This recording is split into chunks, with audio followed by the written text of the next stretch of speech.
Okay, please take your little iPad and punch in.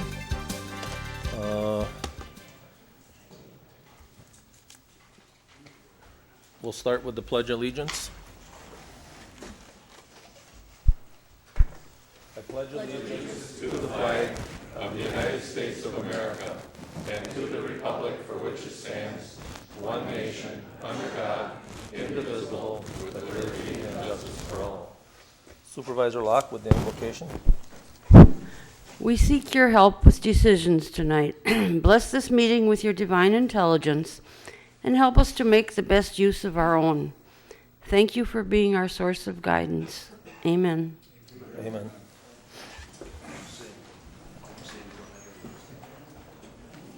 Supervisor Robel. Yeah. Thank you, Mr. Chairman. I'll move for the approval of this evening's agenda. It's been moved and seconded. All in favor signify by saying aye. Aye. Opposed? Carried. Is there anybody from the public, I guess not, that would like to speak on anything on the agenda this evening? Now is your chance to talk. Is there anybody from the public that would like to speak on anything on the agenda this evening? That portion of the meeting will be closed. Communications and petitions from the clerk.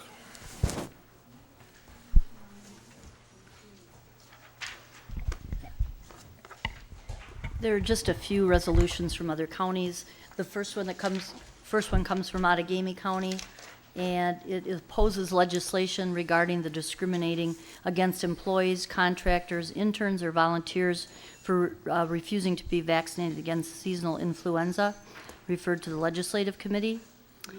Second one from Outagamie County supports legislation that will require special packaging for liquid nicotine, also referred to the Legislative Committee. And then Price County has the resolution supporting the funding of pay progression for assistant district attorneys and the creation and funding of additional assistant district attorney positions. We'll refer that to the Judiciary and Public Safety Committee. That's all. Thank you.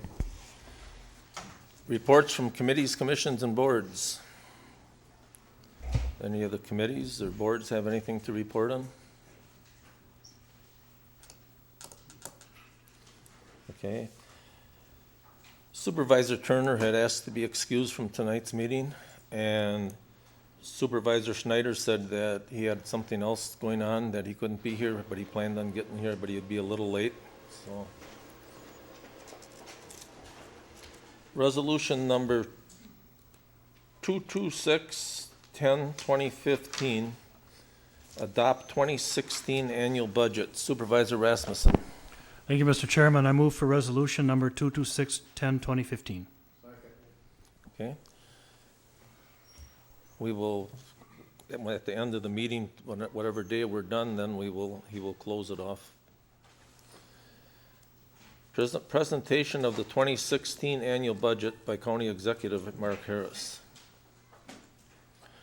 First, I would like to have Chuck take a minute and explain the sheet that he handed out, the difference where there's supposed to be corrections, and maybe you can open your book to that page and make the corrections.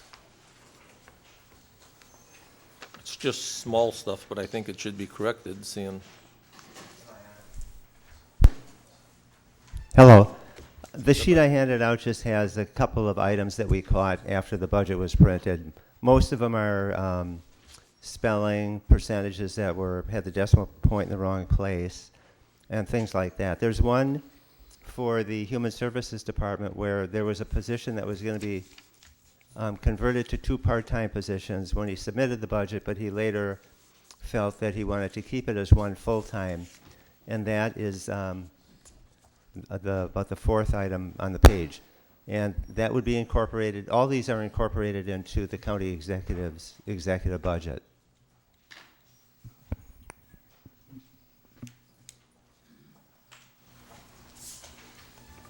So those were the only, okay.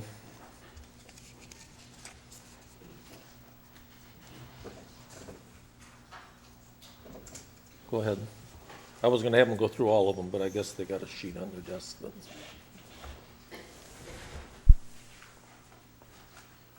Mr. Harris, go ahead. Supervisor Widener. Thank you, Mr. Chairman. Can I ask that as we go through this, we tend to skip around a bit, so we'll be sure to indicate what page we're on as we go through? Say that again. Okay, can I just ask that, can we, as we go through this and we discuss things, that we indicate which page we're on? I will do that, Okay, thank you. or I will try to do that with the help of Mr. Rowe.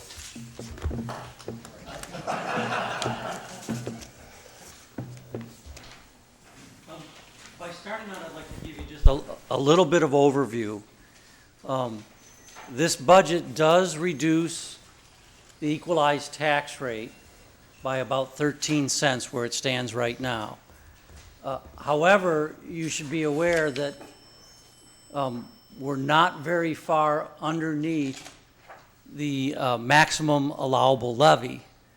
That formula actually requires us to reduce the tax rate, and we're only a little bit below where that total is. And Chuck will give you that number when it comes time for amendments, so you're aware of what amount of money we have to work with.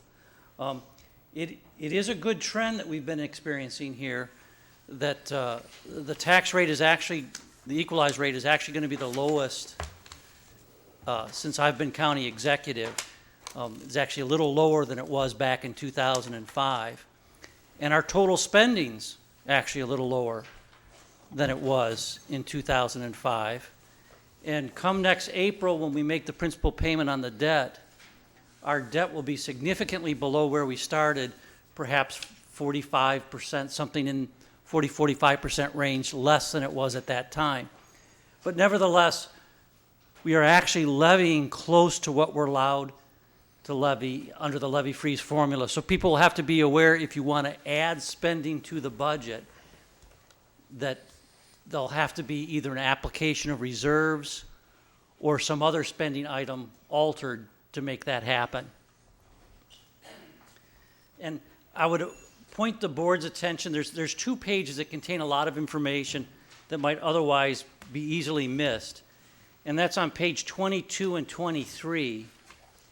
There's a summary of some significant information. But you also have to be aware of the process of making the budget.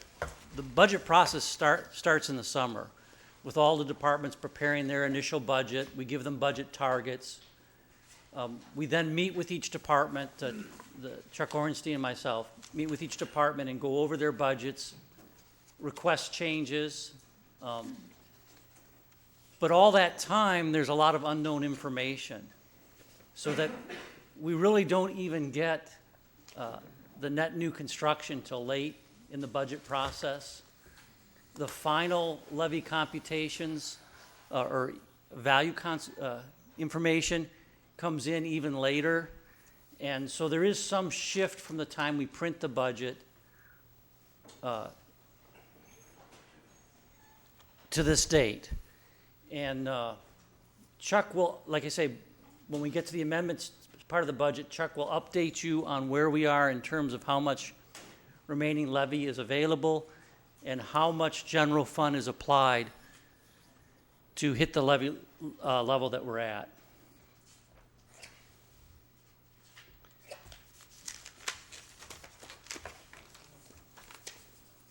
And with that, I believe we'll start in the administrative section.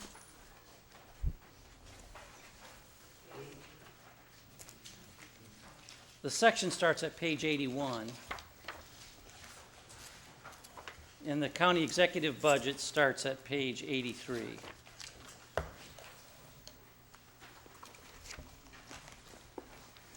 There's no change in the chart of employees for the executive section.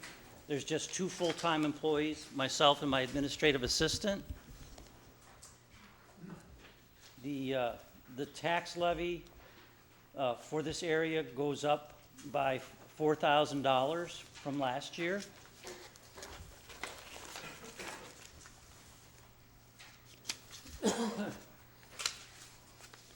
And almost all of that is a change in the cost of labor between salaries and fringe.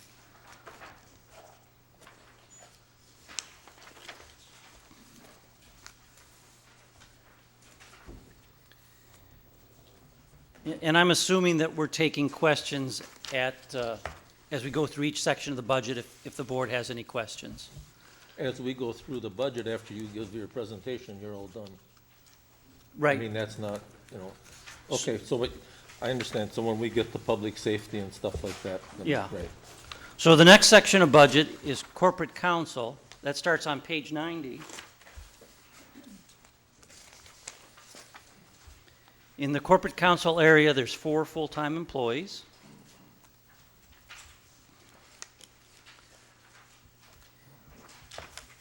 And on page 94 is a list of the significant changes in that department. And once again, almost all the changes have to do with wages and fringes.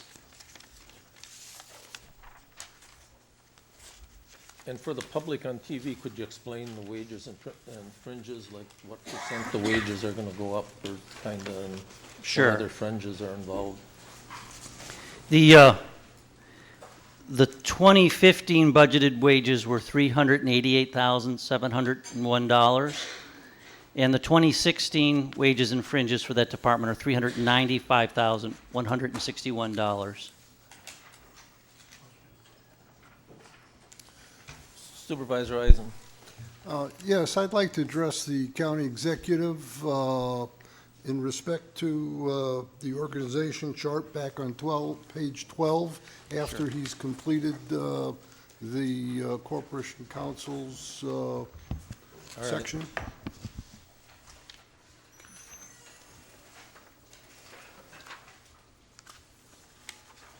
Does anybody have any questions on the Corporation Council?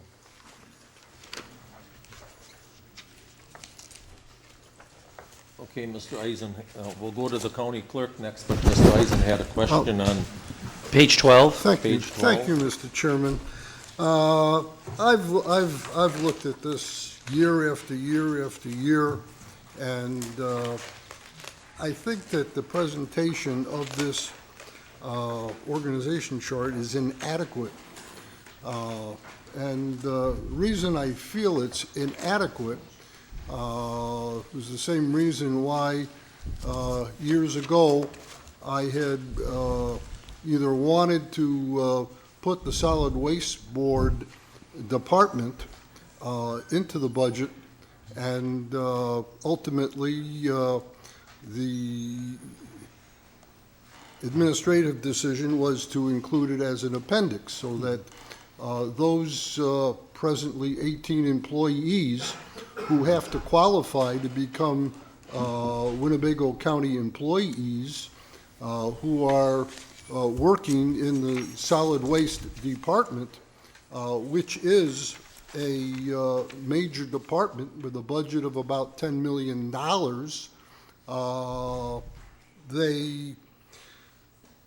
If you look at the organization chart, it just doesn't exist.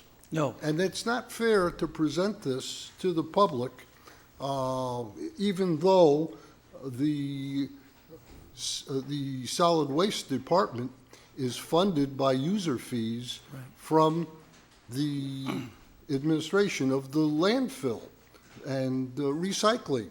Nonetheless, if we look down this organization chart on page 12, we see executive branch, we see the county executive, we see staff departments, and those in the administrative field, and those which are considered staff departments, and those which are considered line departments. While the solid waste department operates just as any of the other line departments, it's an independent department because it is a quasi-judicial organization. It's a commission that doesn't appear in the budget. It's 18 employees who work under the banner of Winnebago County, but are not counted in the total number of employees when you go to add up those totals. And I believe the board should properly present this issue to the public. And in that respect, I would ask for the county executive to take necessary steps, if we could, pencil in an independent department next to the line department in a box, and we can put solid waste, because that's a department of Winnebago County, and we can have an asterisk that says employees not included in budget, see appendix, because all the information concerning the solid waste department is in there. We will hear the solid waste department director present to the county board. Nonetheless, it doesn't exist when a person looks at the Winnebago County organization chart.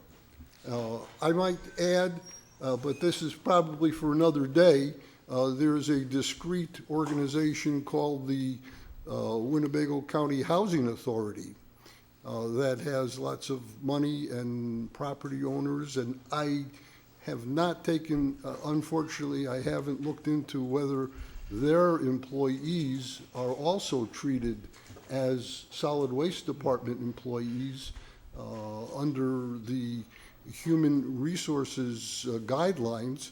Nonetheless, that's for another day, but I would like some guidance perhaps from the chair or from the executive on how we may go about giving proper recognition to a Winnebago County department that is profitable to the financial health of the county. You know, this is an issue that gets discussed from time to time. And let me answer your last question first. The Housing Authority employees are not employees of the county. But the landfill employees are employees of the county, but not paid through the tax levy, but instead paid through the tipping fees.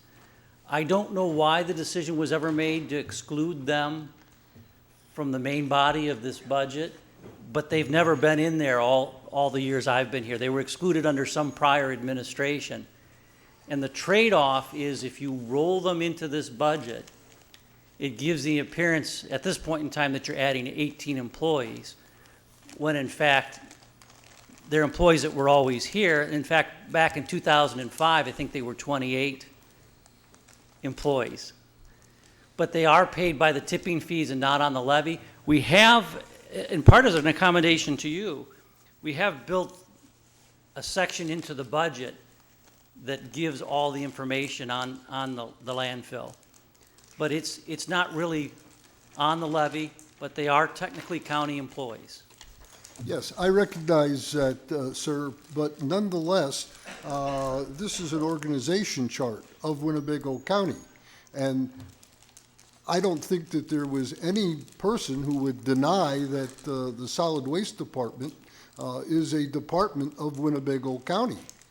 And nonetheless, my request is not that they be added into the budget in a comprehensive fashion, because I do accept the guidance of the administration, and I'm satisfied that all the information in respect to their mission, their objectives, their goals, their expenses, is all, their accomplishments are all treated equal to other departments. But what is missing on page 12 is a person who would look at the organization chart, and I might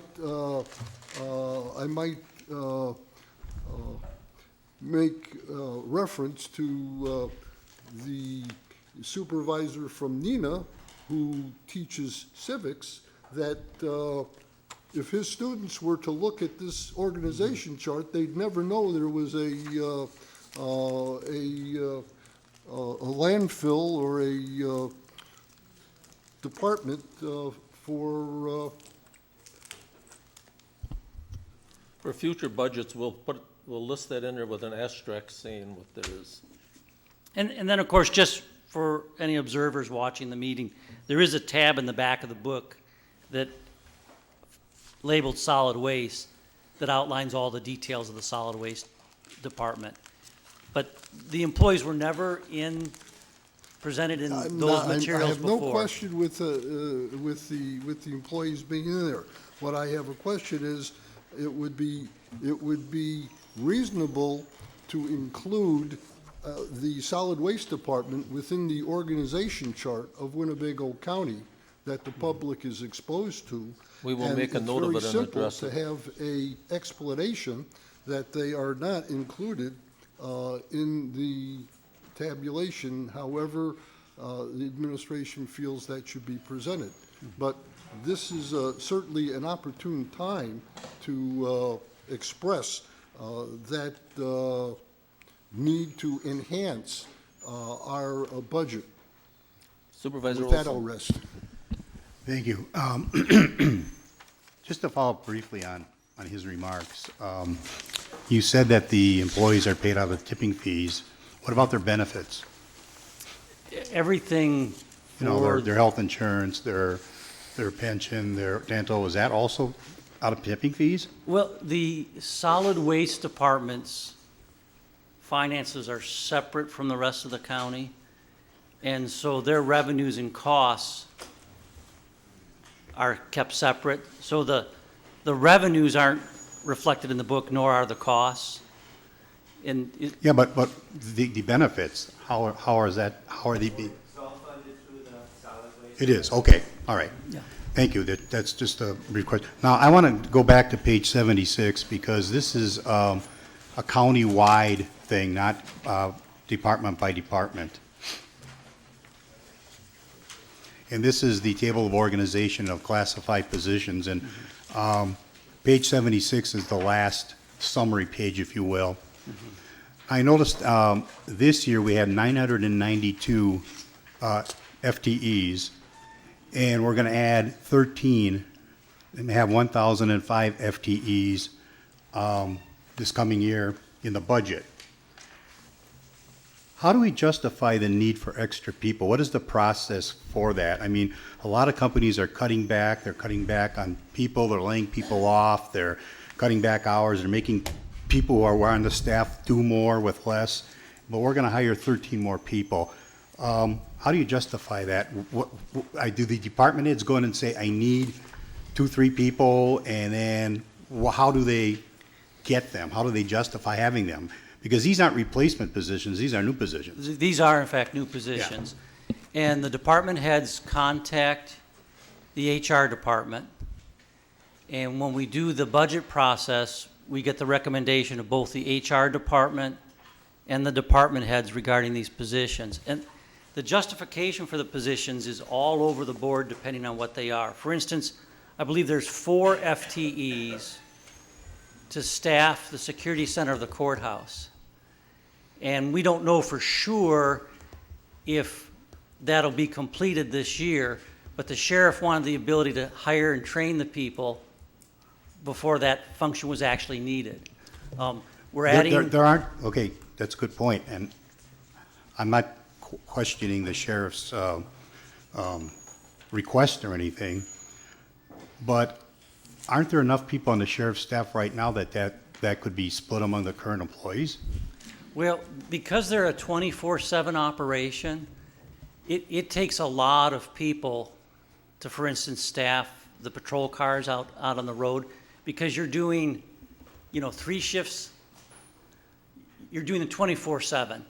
So it takes several shifts of people. So to have one person on the road probably takes 4 or 5 people to be employed to keep that out there 24/7.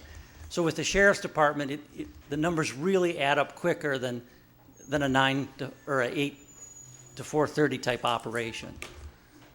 So I don't think he has, and that was the case he made in the budget meeting, was that he would need additional staff to do the security for the courthouse. Yeah, like, But- actually looks like he has 3 from 195 to 198, so. I just want to know what the justification was, because like I said, people are laying people off left and right, and we're adding people, so, thanks. I can tell you that 10 years ago when I started, counting the employees the same way that this budget does, which I'll be honest is a little unusual because it's not a pure FTE count. We've got things like solid waste that aren't included, but counting them the exact same way we count them today, at that time we had 1,111 employees.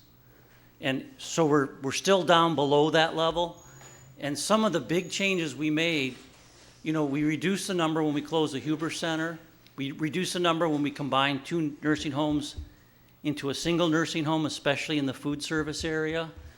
But in the human service area, we lost employees when we went to family care for the frail, elderly, and developmentally disabled. They're now family care employees. But we added employees in order to reduce the amount of placements in juvenile facilities because it was cheaper for us to deal with that locally with our own staff. And so the reasons for adding or taking away employees has to be justified on an employee-by-employee basis. Generally, for employees we added, supported by both the human resource director and myself, and of course the department head. I don't think I've ever added an employee without a department head's request. But we add them when we think it's justified. I'll give you another example. They want to add, seems to me they're adding half an FTE to the veterans department. It might be 1. Oh, I think they're adding 1. Yeah. 1 FTE. But they believe they can serve more underserved veterans by adding that position. So it was a matter of weighing whether our mission justifies the addition or not. And it's a judgment call. It is, because you said they believe they can serve more, but Yeah. there really isn't any actual proof that they can serve more, so. I mean, private corporation would hire something with the belief that we're gonna be able to do something. You'd have to justify it in black and white. Supervisor Rowe. Thank you, Mr. Chairman. Not knowing what the previous supervisor had rung in for, I guess I rang in for similar questions, and I was going to refer to page 6 under labor and page 9 under table of organization, where it talks about the same 13 people. And while I don't have any specific questions right now, I would just ask, when you get to a department where we'll obviously see that there are additions, if you will comment to those as we go along, I'd certainly appreciate it.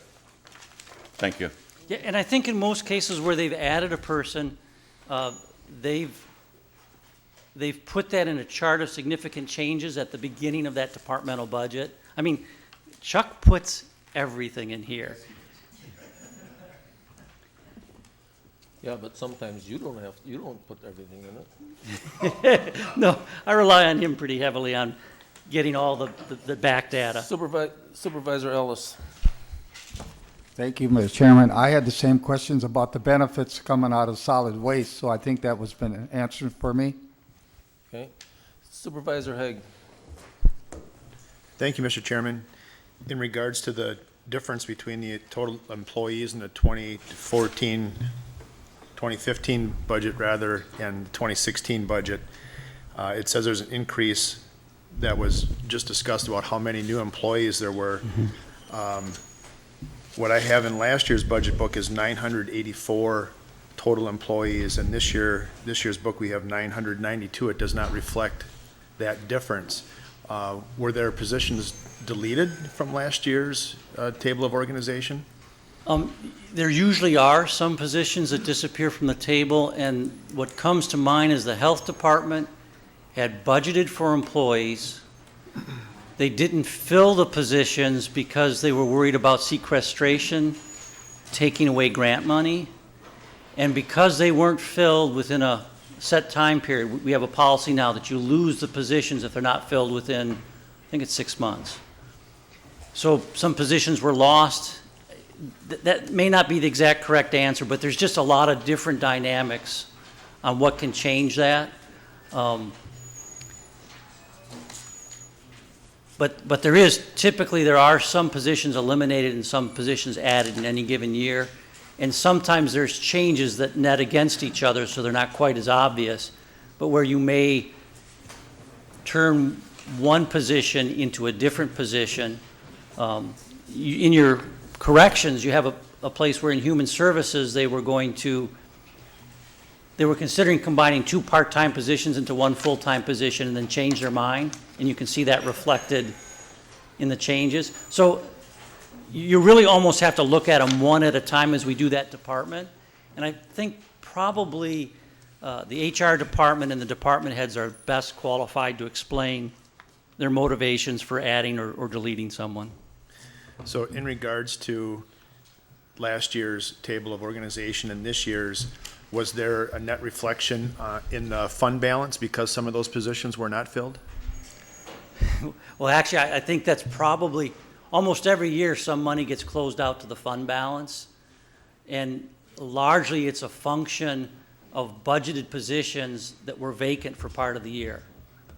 So when you budget for a department, you budget it as if every position you intended to have filled were filled, but you always have some people coming and leaving the county, and then you have vacancies for some period of time. And I think that's a major factor in the money that comes back to the general fund at the end of the year is largely from when people had, maybe a position was vacant for a month while they interviewed and made an effort to fill it.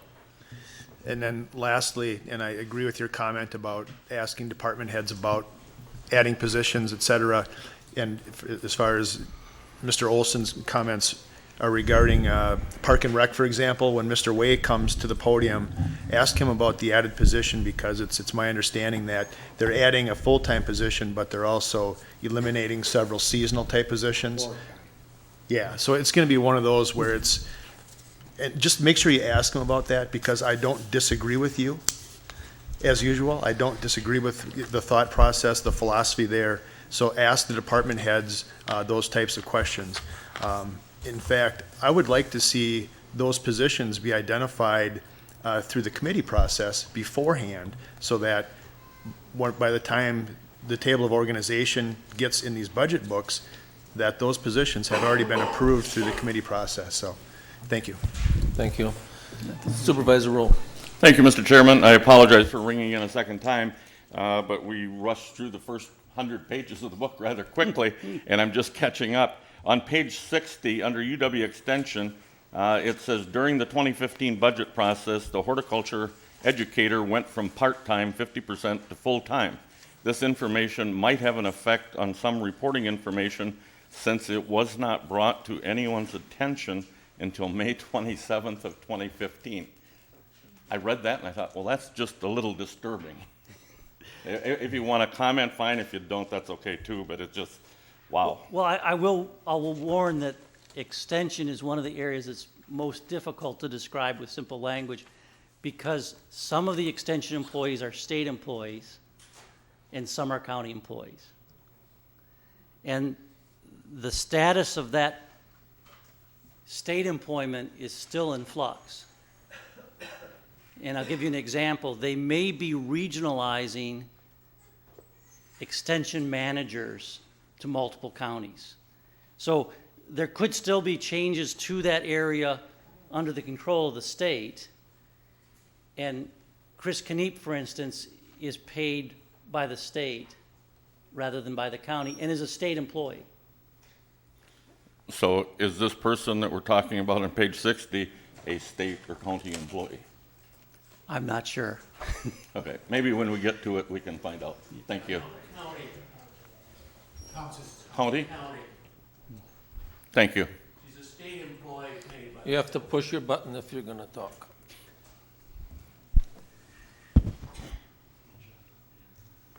Thank you, Mr. Chairman. Kimberly is a state employee paid by the county. Is that the person we're referring to on page 60? I believe so. You're talking about horticulture educator. And she went from 50% to 100% last year as part of the budget, which was approved by this body. So I'm not sure what the issue is. My only comment was, since it was not brought to anyone's attention until May 27th of 2015. What? It That's was in what the it's- budget. That's what it says on page 60, Tom. I can't explain that. Supervisor Farley. Thank you, Mr. Chairman. I had the same question. Basically, January 1st of this year, she was a full-time employee of this county, and for some reason that wasn't recognized, I assume by Chuck or other staff, until the 27th of May. You're talking almost 6 months, so I don't know what happened there either. Same question. I don't know if it's an issue, it's just something that perhaps the body would need an understanding of, that's all I'm saying. Yeah, we can probably clear that up when we get to extension. The executive will bring it back when we get to extensions, we'll ask them.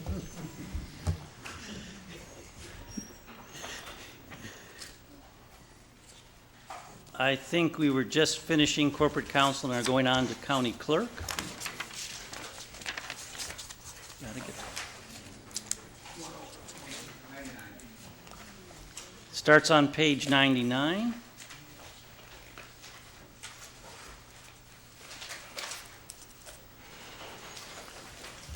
Mr. Eisen, would you give us the old Outagamie County, Winnebago County, 5 employees, okay? The county clerk's office has 3 full-time employees and 1 part-time employee for a total of 4, the same as last year.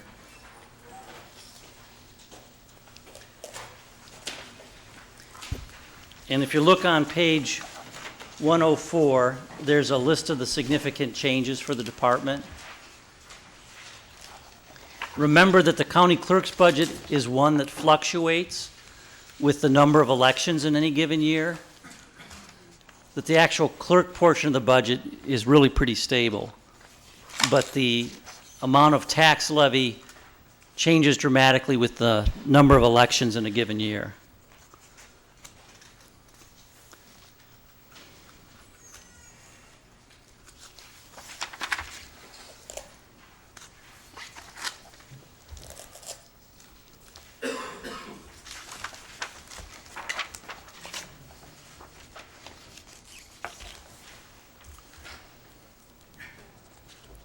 No questions?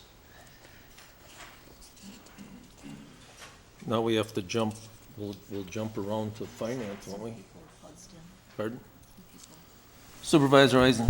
Thank you, Mr. Chairman. I would like to commend our county clerk, Sue Ertmer, on the excellent way that that department manages, administers, and provides a service to this board and to this county. It never ceases to amaze me that with a budget of $250,000 and a staff as modest as hers is able to complete all of these accomplishments and reach those goals that are stated within the budget. And with that, I'll let Mr. Rowe speak. Supervisor Rowe. Thank you, Mr. Chairman. Wondering if you could, which line represents the projected savings by the county board going paperless? That would be in county board budget. Is that in your budget, Sue, or yours? The printing? That comes out of the county board's budget. We do all the printing for, Well, then I'll reserve my question till then because I couldn't find it in either. Thank you. Supervisor Farley. Thank you, Mr. Chairman. Sue, if you might go to page 112. Tell me a little bit about the dog revenue. Are we expecting a lot less licensing of dogs, or you got about a $2,000 drop there? right, no, that's kind of an in and out budget, and we Yeah. just we used to provide money to the shelter up towards, in the town of Neenah, and we don't do anything with them any longer, and so this actual, what we end up spending for supplies and is more actual to the 2,600. That 4,700 was just kind of a number we would carry through, but it's just in and out. We take in the money and then it's given to the state, and anything over and above is divided out amongst all the municipalities. Can you elaborate more on the expenditure that went to the Neenah Dog Pound?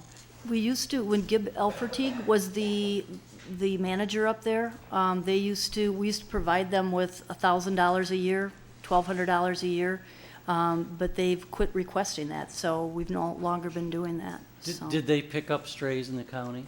I think they did, but since Gibb's not there, I'm not sure what if the sheriff's department takes animals there, but they haven't really contacted us or asked for any financial support in about 5 or 6 years. Actually, So- the sheriff's department contacts the town supervisors or the animal control to take them in. Right, and I think a lot of them, I don't know if they take them to the Oshkosh Animal Shelter or up the Yeah, north end, yeah. I really don't know. Neenah is a little more receptible to the outlying municipalities. so. Okay. Thank you for your explanation. Sure. Supervisor Knitsky. Thank you, Mr. Chairman. So, the voting machine, 108,000, how many machines, I'm curious, do we get for that? That's actually, we're getting 53 units, and it's more like $530,000 for all the equipment. That $108,000 is for our software, our new server, one piece of voting equipment, but it's mainly the licensing and all the software and other hardware that goes with the new server that we're getting. So on a machine, will it be quite different? The machines, depending upon if they're getting a dual monitor, ICE image cast selection system, it's a $9,000 cost approximately. Some of them are a single monitor, and those are right around $7,500. So each municipality is paying for their own, and they opted for what they felt they needed in their polling places, so. Thank you. Sure. Sue, did you tell us that they're primarily going back to more of an optical scan? Yes, yeah, it's going to all be paper-based. It'll be the fill in the oval optical scan ballots. The touch screens are going away.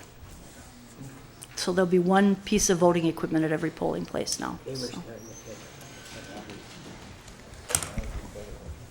Okay. The next section of the budget is the treasurer's budget. Starts on page 116. Well, we'll do them in order like we got them. We'll go to the finance now.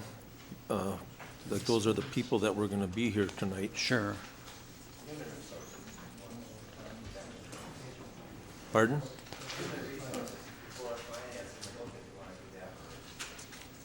Seeing he's here, you can do that, yes. The human resource budget starts on page 125.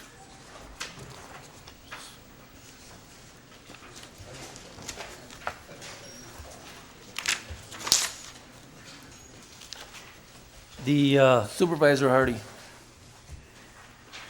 Sorry, I had a follow-up to the county clerk's thing I just missed when you Go changed. ahead. Was there a change in the law that allows us to phase out the touchscreen voting machines, or what's the backstory on that? The new equipment that's been certified by the EAC as well as the Government Accountability Board is this, it's still it's not a touchscreen, but they still have the remote pad that anyone with handicap or disabled people will be able to use. The touchscreens aren't being supported anymore by our vendors. All the next wave of electronic voting equipment is basically paper-based. And I think it's probably a trend they're seeing across the country that people don't. Okay, A lot of thank people you. didn't like them. Thank you.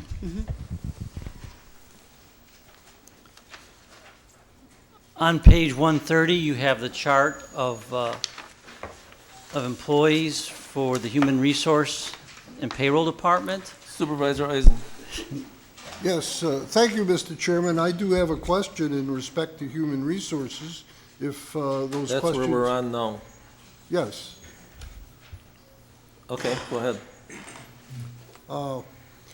Can we receive a update on the clinic? One of the major elements in the Human Resources Department has been the establishment of a clinic in regards to, in conjunction with the health insurance program through the Wisconsin Counties Association.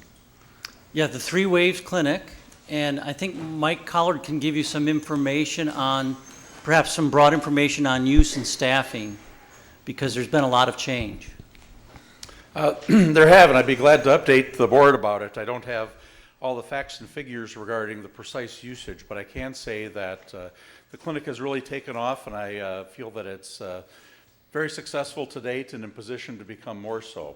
We actually have our third provider at the clinic, I believe started work today in training, and we'll start seeing patients next week. We have 2 advanced practice nurse practitioners or prescribers and 1 physician assistant who can all treat patients and prescribe medications and so forth. We also have in-house pharmacy, a very limited one at the clinic where we can directly distribute some of the medications to patients that come in. This is a clinic that serves only the employees of Winnebago County, City of Oshkosh, and the Oshkosh Area School District.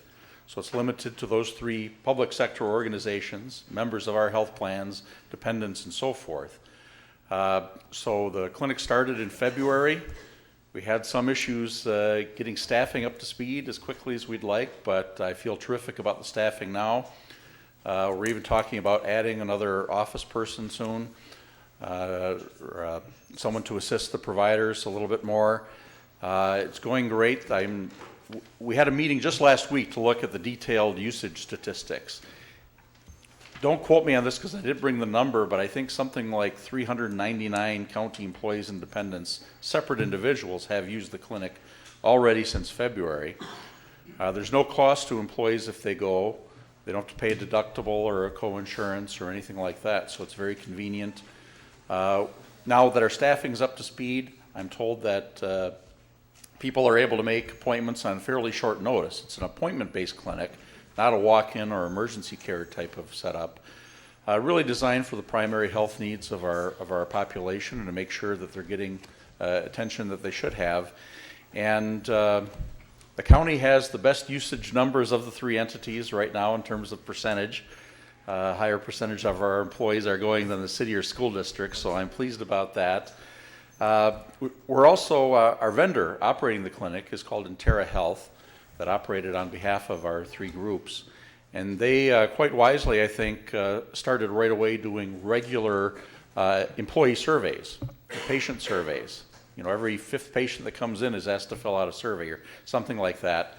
And so we get very quick data about employee satisfaction, and the numbers are off the charts. I mean, 99% of employees that go there would recommend it to other people. So we're very happy about that. It's funded solely through the health insurance premiums.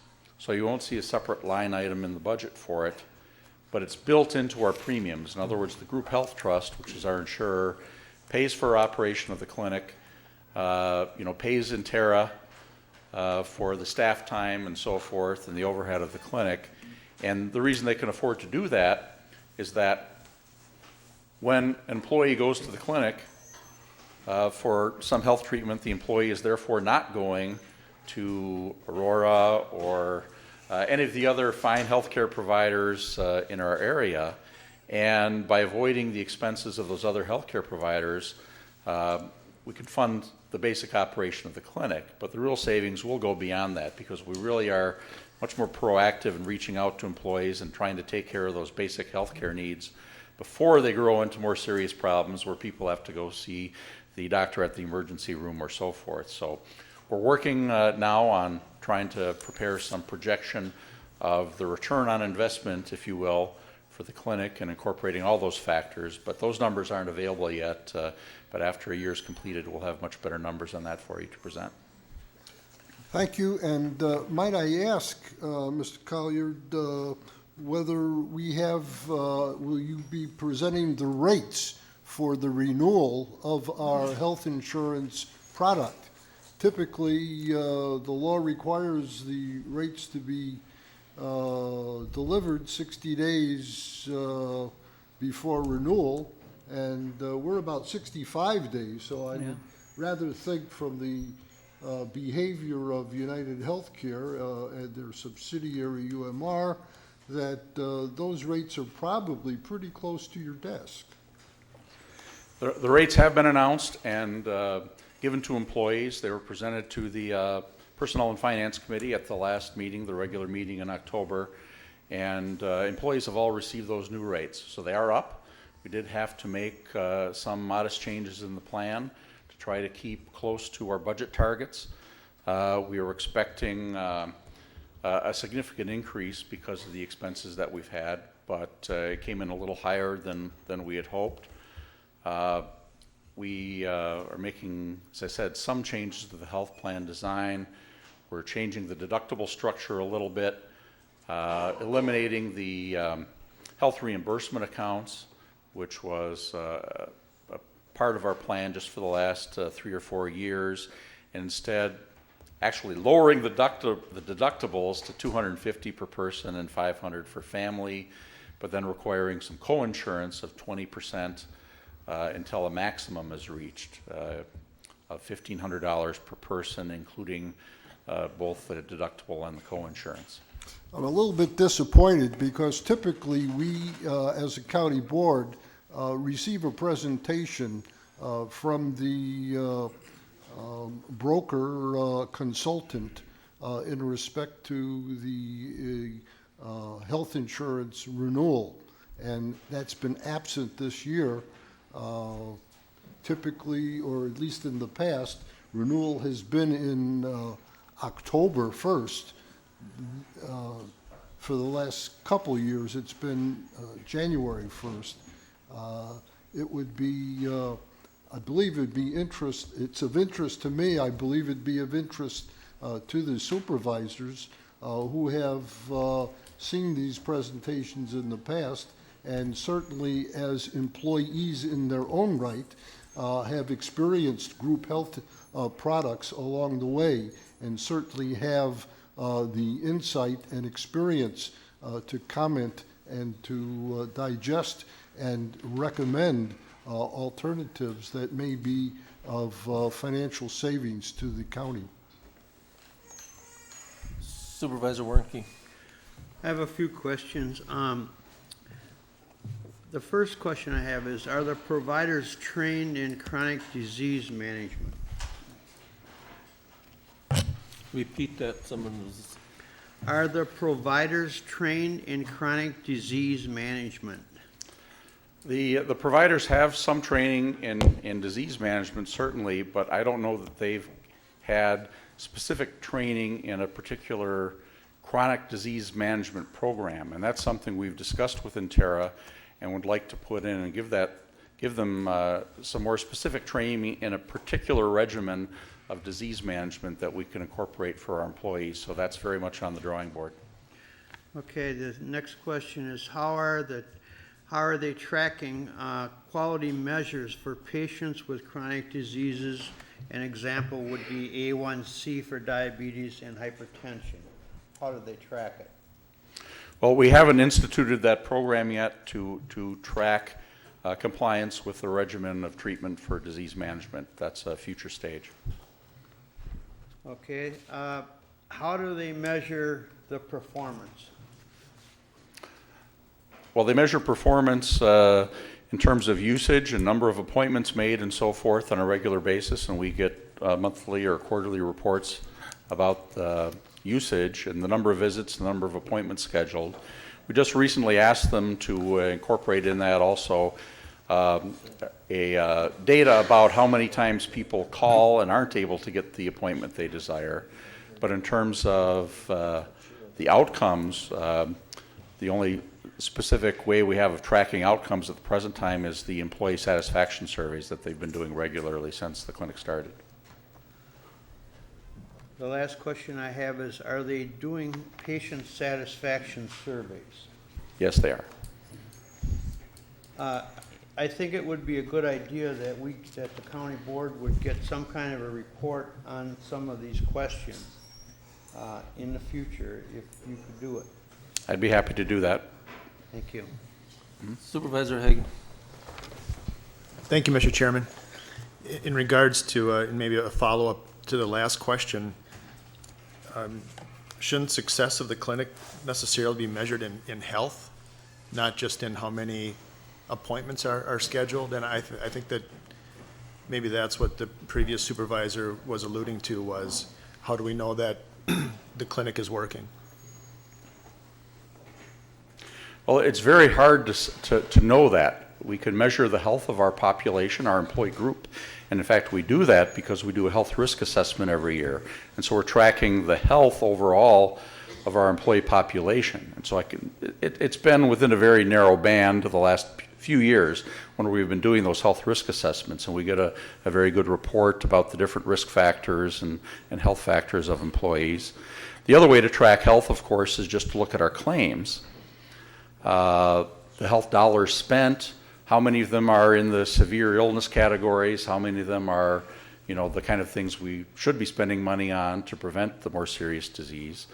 We look at those claims dollars all the time. I know in the past year we've had a high number of very high cost claims, several of which related to premature births, for instance, which are very high cost type of claims, and there's nothing you can do to prevent them. They aren't really related to health in that sense. What's hard, if you want to track the effect of the clinic, is to separate the impact of the clinic from other factors, because there's a wide fluctuation in those global health measures from year to year regardless. And so we still only have about 20% of our health dollars going through the clinic. So we'd like to see some impact, but it's very difficult, if not impossible, to really separate out the impact of the clinic. Second question, and I thought it was very appropriate during your presentation at Personnel and Finance that you indicated that part of the new healthcare program is going to be geared at trying to motivate employees to go to the health clinic instead of the emergency room, because the emergency room visits were still on the high side, I think is maybe what you said during that meeting? That's correct. We have a higher emergency room usage in our employee population than is typical for a health plan like ours. So we do want to address that. So another minor tweak being made to the plan is to add a $100 copay for an emergency room visit, which would be waived if the employee is admitted to the hospital. So it's just something to hopefully encourage better planning in those cases where it can be avoided. Certainly, I recall that specific now, so thank you for that. I did appreciate your presentation at that last meeting. And just one transition here to the new budget on page 131. There are expense changes, impact on levy for education, training, and health assessments, about $122,000 there. Were those items that were budgeted in the 2015 budget? And if they were not spent, is that money that was then potentially rolled into the fund balance? Yes, those amounts were budgeted before we had reached a deal with the Group Health Trust, and our contract with the Group Health Trust did provide that they would pick up those numbers as part of the health insurance premiums.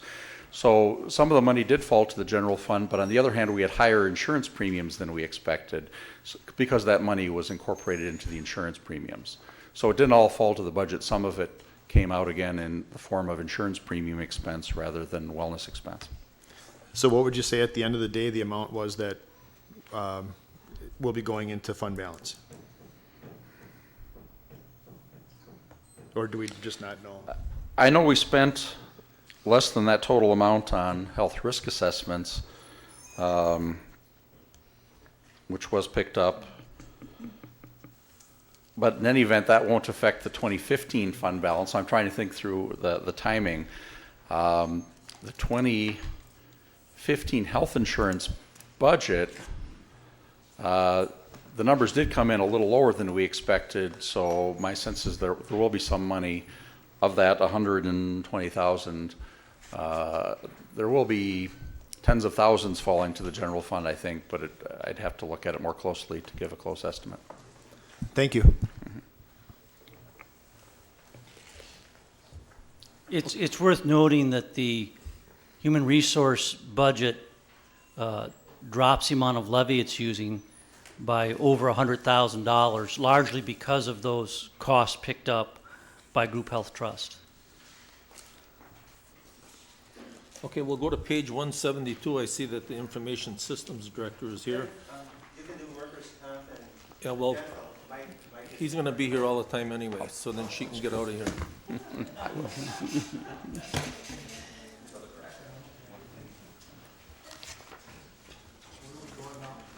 You're going to page 172. So the information system budget starts on page 172. The chart of personnel is on page 176. There's 17 full-time employees in the department, and that's the total employees. And the list of significant changes are on page 177.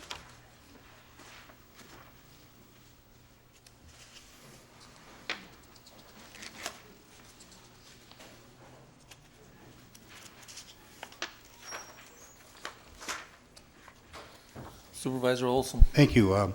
Patty, I noticed that you are asking to replace 16 large servers. So my general question is, how many of these large servers do you have in total, and what is the typical lifespan for them? I'm not sure if I have the breakdown anymore of the large servers. We have a total of probably 90 servers, somewhere in that area, and we give an estimated lifespan of anywhere from 5 to 8 years. Are these 16 new ones that you're going to add, or are they going to replace existing ones? Are you looking at the technology replacement or the operate? It should be in the technology, and that's replacement. It's replacement. Okay, thank you. Yep. Supervisor Haig. Thank you, Mr. Chairman. In regards to any hubs or computer-oriented equipment at the Huber Center, I know that you presented some information recently at facilities. What do we have left there, and what would it take to remove any information systems equipment? What we have left there is fiber that serves the landfill, and maybe 1 or 2 telephones. And then the other thing we have to consider with whatever we do with that property is all of the fiber that's coming from down County Y from the Coghlan Center that turns and goes to the jail goes on that property. There's a major handhole. So if we do tear down, sell, whatever, we'd have to keep at least an easement in mind, if not trying to relocate that. I think I wasn't at the facilities committee meeting, but I did talk to a couple supervisors, and 30 to 35,000 would be what would be required to take care of those items. There still will be that handhole unless we do something major as far as relocating that, and that's not in that number. Good. And in regards to 2015 accomplishments, number 12 is research the needs related to the use of body cameras at the sheriff's office. I know I was at a couple judiciary meetings where Sheriff Motz was talking about body cameras, and it sounds like a majority of the expense there might be for servers or related software, and that would not be funded through grants or things of that nature. So with the research that you conducted, what do you feel is an adequate sum of money to if the sheriff's department would go to body cameras? Well, the research that we were involved in was more for the storage. That would be our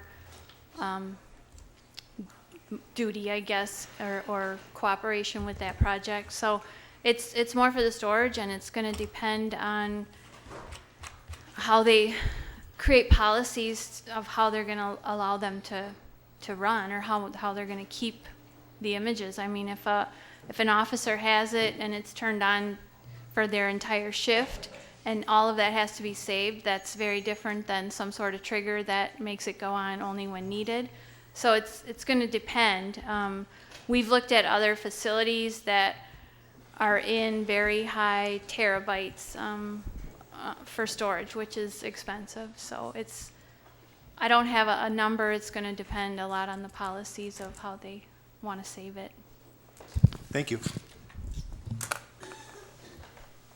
Okay, we're going to take a 2-minute break.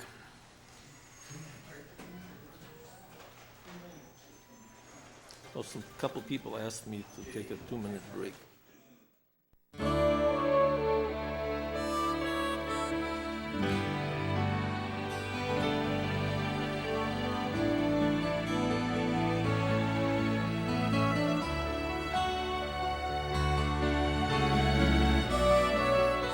The Winnebago County Board is currently in a break. Please stay tuned for continued coverage. For broadcast times of local government meetings, check our website at oshkoshcommunitymedia.org. You're watching City Cable 10, your source for government programming in the Oshkosh area. Simulcast on 101.9 FM WOCT and streamed on the World Wide Web at oshkoshcommunitymedia.org. The Winnebago County Board is currently in a break. Please stay tuned for continued coverage. For broadcast times of local government meetings, check our website at oshkoshcommunitymedia.org. You're watching City Cable 10, your source for government programming in the Oshkosh area.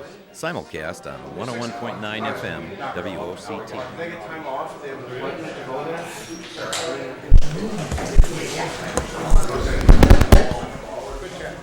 Okay, we'll go to page 182. It's the technology fund. Well, Patty's still here. So, Patty, you're going to tell us about they're asked questions on the technology if they have any fund. Page 132. 82.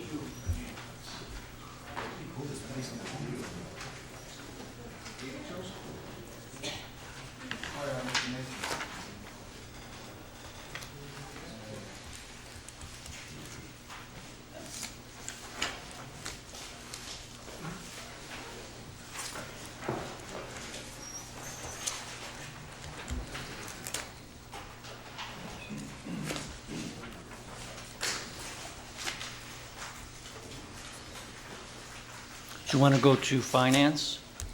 Well, while Patty's here, we'll go to technology, page 182, and then we'll jump back to that. Page 182.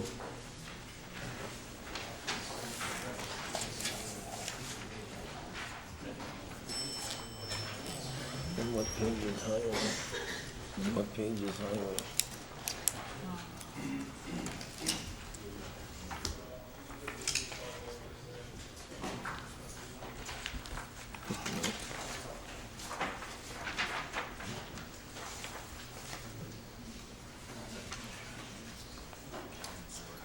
So we're on page 182 for the Technology Replacement Fund, and Patty's in the back to take any I was questions. waiting for him to come. Supervisor Hardy.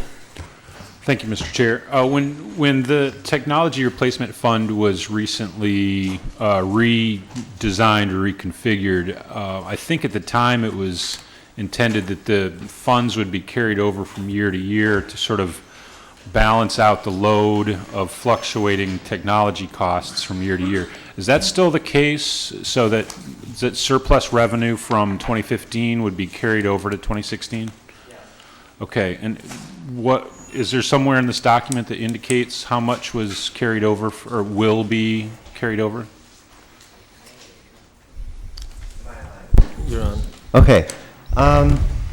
When you look at the budget detail for 2016, you'll see that there are total expenditures of $768,607.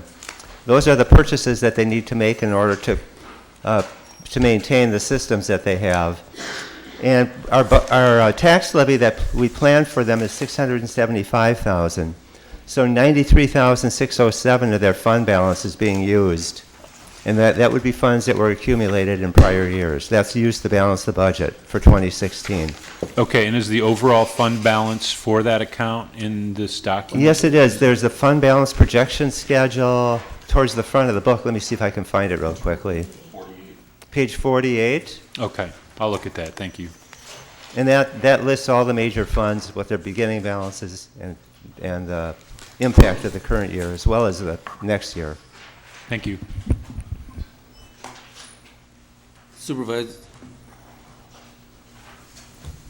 Guess that's it, Patty, thank you.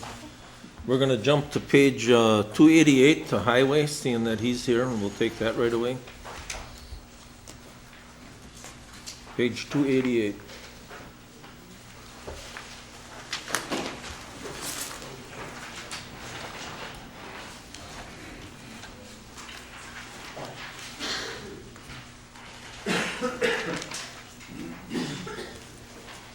Okay, as the board chair stated, page 288 is the start of the highway department budget. There's two major components of the highway department. There's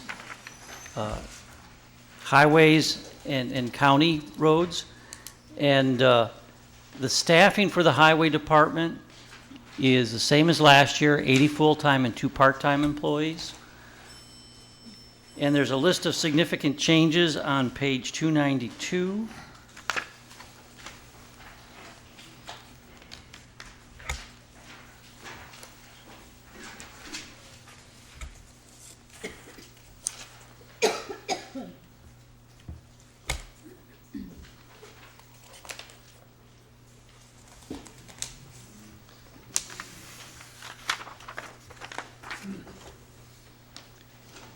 And the county roads maintenance portion of the budget is on page 303.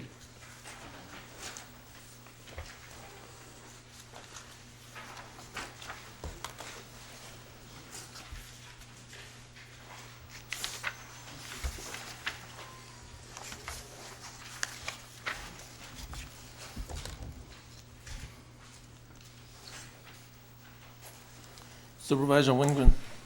Thank you, Mr. Chairman. Ernie, last week the gentleman from the Tri-County Ice Arena said that you were plowing his parking lot. I think that's great. He also mentioned it would be nice if maybe for 2 hours in the spring, you would be willing to come out with a grader for a couple hours and just get all the potholes filled. I think that would be a great thing for us to do. Can you do it? Would you do it? Can we do it? Yeah. Sure, Would you we do it? can do that. I Will can you? do that if the county board decides that that's a good expenditure of county funds. I don't have budget money to do that, although it wouldn't cost a lot. How much are you thinking? Couple $1,000s. Okay. And petty cash. There is money in that budget for doing the plowing. The part that's not in the budget is the grading.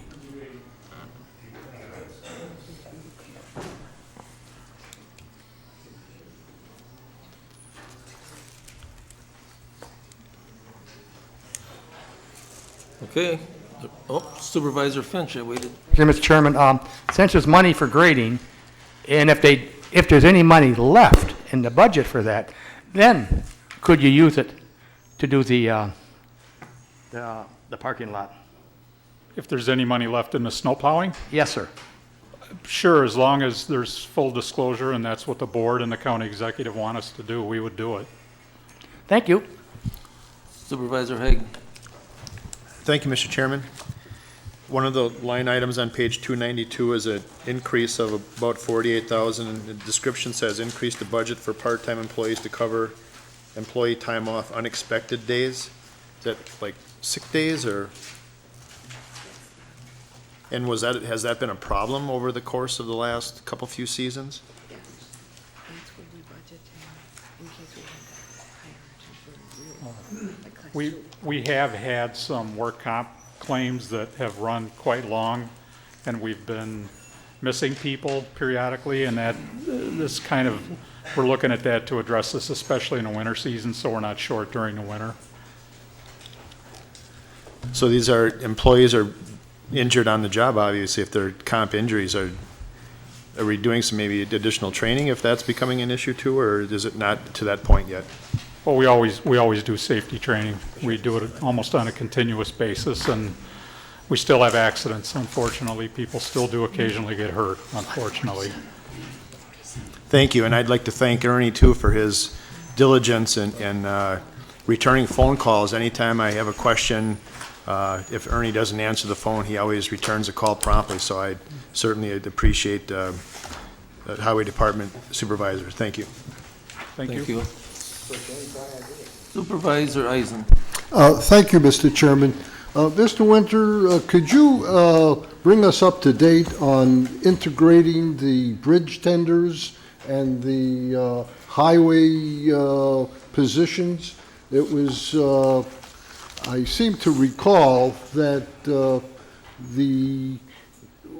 when there were union changes, that bridge tenders were assigned, or at least people who were going to be hired would be duly qualified, for maybe plowing, truck driving, as well as bridge tending. Mm-hmm. Could you bring us up to speed with where we are in that process in your department?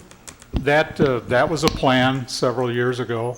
Made sense on paper. The practical side hasn't worked out real well.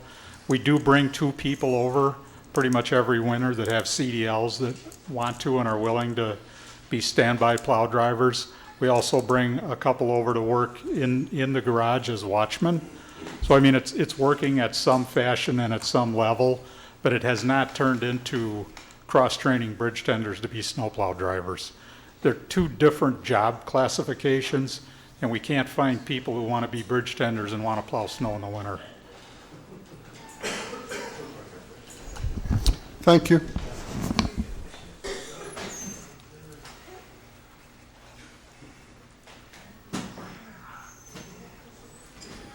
Finance, page 147. Thank you. Page 147 is finance. 147. The finance department has 6 full-time employees on the chart of employees, the same as last year. And the chart of significant changes is on page 152.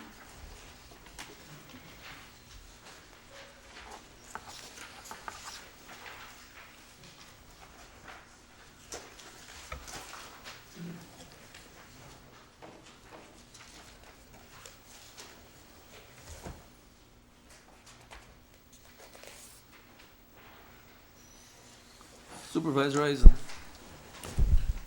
Thank you, Mr. Chairman.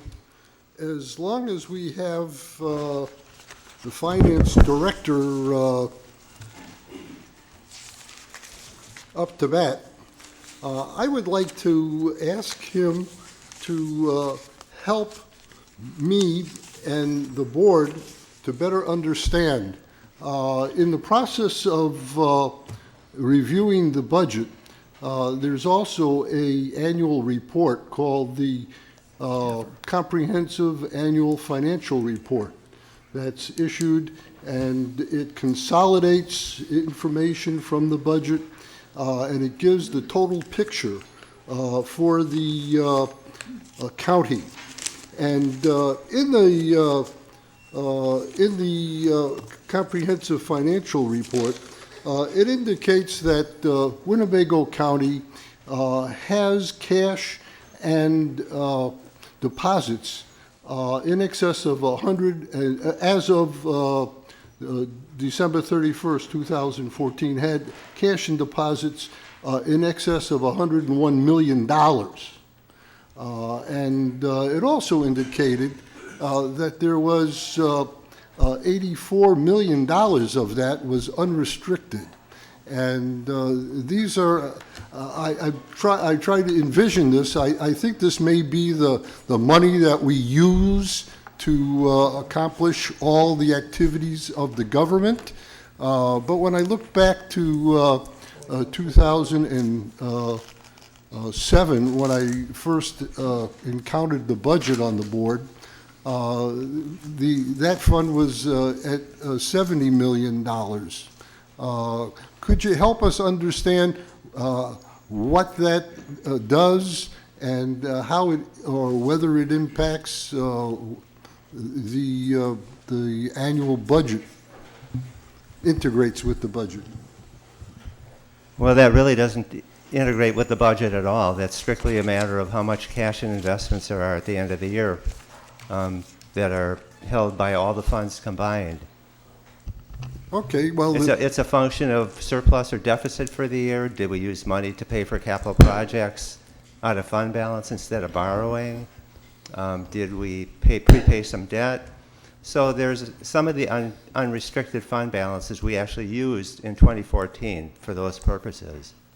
okay, but somewhere out there, there's 101, at least for the end of that year, there was $101 million, and it was a composite of all of the fund dollars that are in the budget?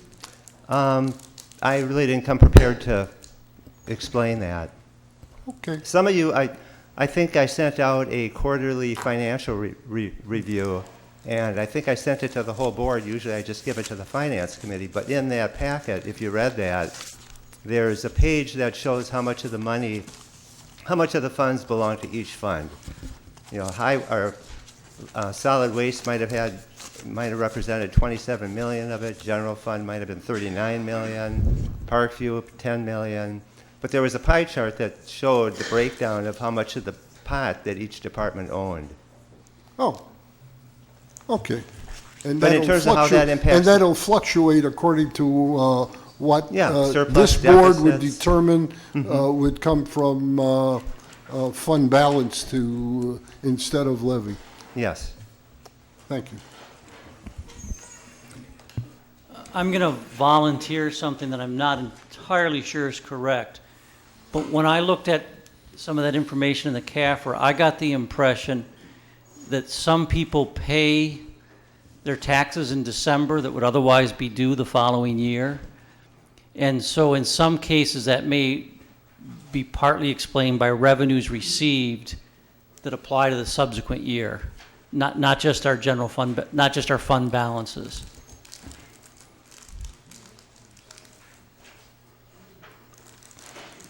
Okay, we'll go back to Do you want to do general services? Because that's finance. okay, seeing you're there, yeah. On page 159, there's general services. The general service area is also supervised by the finance department.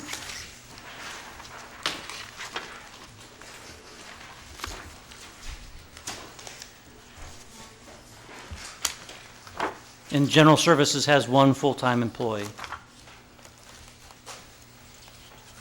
And then will different people, will general services and printing and all that, will that all go over to the Oshkosh building, or what, how is that gonna have? That's still under discussion, but it's currently planned to move to the administrative building, yes. There's also a property and liability insurance fund, and that's on page 167.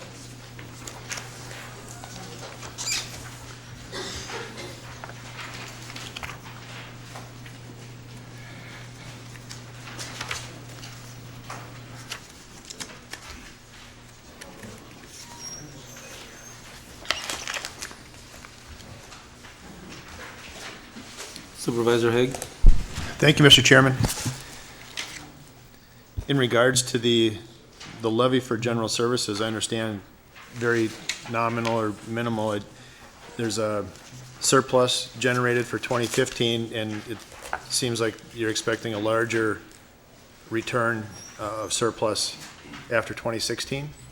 Yes, that department bills back work they do for other departments to those departments. Sure, so if you can help me, maybe give me a little detail about that. So general services charges other departments, and they end up with a fund, they end up with a surplus of money that gets returned to the fund balance. That's correct. If the billings to other departments, let's say for instance for printing, exceed the cost in that department of generating the printing, then there would be a slight surplus in there. Some years it's a slight shortfall if their billings to other departments are less than their costs. So it's a function of how much work, and it's one of those areas where it's used to have accurate accounting of costs in other departments' budgets, so that if they're using the services, they have an expense in the department budget, and the offsetting revenue is in general services. So for example, if we knew that they ran a surplus of $12,753 last year and are expecting to run a surplus of over $30,000 in 2016, wouldn't they just cut the costs for some of those activities so that it would be reflected in each department's overhead as a negative? And then it just seems kind of counterproductive that we're charging departments to an extent that we're having to turn surplus into the fund balance. I think that's a valid point, but it's always an estimate of what's going to occur. And you don't actually know until you get to the end of the year and see how much work departments have requested. So in regards to 12,753 from this year, then, maybe would it be more appropriate to return that money to those departments instead of roll it into the fund balance? Well, that fund actually had a deficit fund balance for several years, and we're just trying to eliminate it by generating small surpluses. But for a while, our cost of that department, we weren't able to charge them all back to departments. And there was a deficit, and that's probably also on that fund balance schedule in the front of the book, where it actually probably shows a negative fund balance, so we're trying to eliminate that. So would that be two different fund balances then? I mean, is this rolled back into the general services fund balance? Yes, it is, yeah. General services is like a small business that provides services to all the departments in the county. Copy machines, printing, mail, and we do our best to maintain a reasonable fund balance there. For several years, we ran a deficit because we couldn't cover all the costs.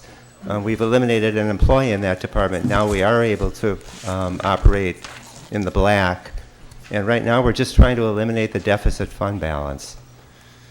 So on page 48, then, I'm looking at the general services total fund balance, and it's estimated as of 12/31/16 to be over $23,000. Maybe a balance at the end of this year of a negative $82.58. Is that after that deposit of $12,700 and some dollars? That 12,000, I believe, was from 2014. And they're projecting a surplus in 2015 of 40,000 to bring the fund balance to the negative 82.56. Okay, well, maybe you and I can talk about, it seemed like we're talking about two different sets of numbers then perhaps, and I mean, you want to have a small you want to have a fund balance in these funds.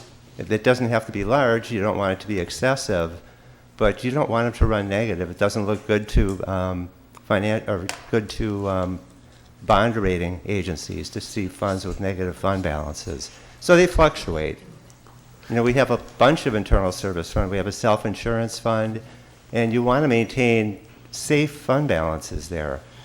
sure, I certainly agree, but at the same time, if this is a fee that we're charging other county departments for, then that should be running, it should not be running negative. I certainly agree with you, but it shouldn't be a surplus of $30,000 or $40,000 a year. That seems like we It's a pretty small number.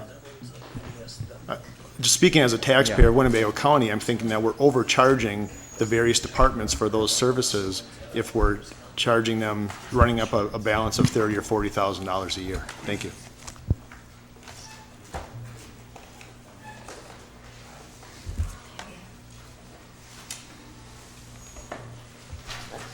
Okay, go ahead. So you're gonna give him the answers, or? I think Chuck explained it. You ready, Chuck? Okay. You have something to explain, or go on? I think he's done it. Okay. You go ahead. Do we want to go to one of the HR? We'll go to workers' compensation fund. Okay. And that, what page is that on? That's page 137. So workers' compensation, on page 137, that's run through the Human Resource Department. I mean, separate accounting. And Mike's in the back of the room if you have any questions.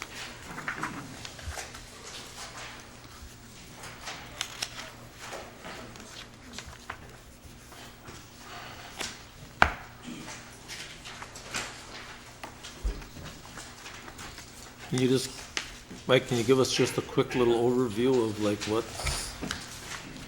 Well, the workers' compensation claims do fluctuate quite a bit from year to year. We haven't made any major changes in what we do. You know, we're self-insured for the very large claims. Settled a very significant one a couple of weeks ago. That'll cost us a couple $100,000, I'm afraid. But overall, the number of claims have been down. We've had some serious ones, but the overall number went down, which is good because it shows that the safety training has been doing pretty well. And we do have a substantial fund balance in workers' compensation, so we are projecting, you know, a significant usage of fund balance, but it's keeping us well within the limits for an adequate cushion in that area. We also have self-funded dental insurance on page 140, 143.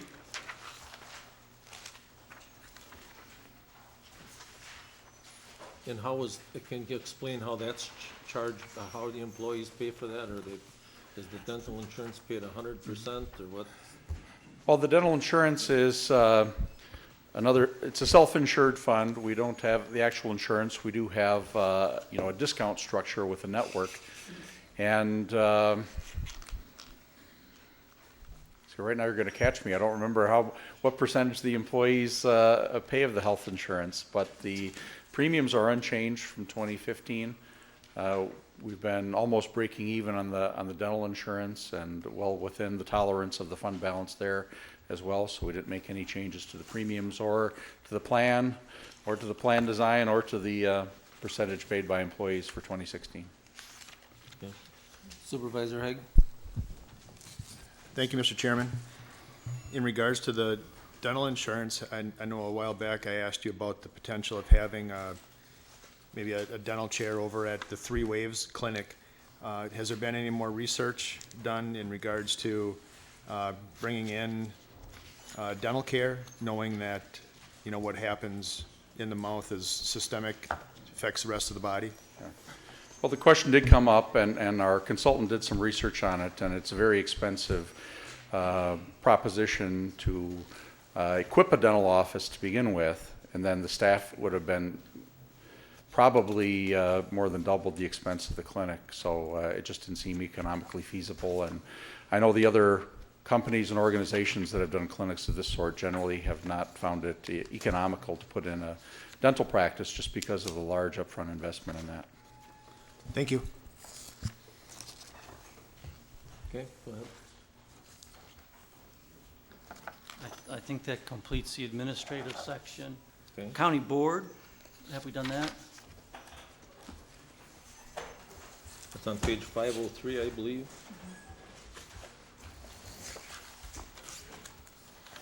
County Board on page 503.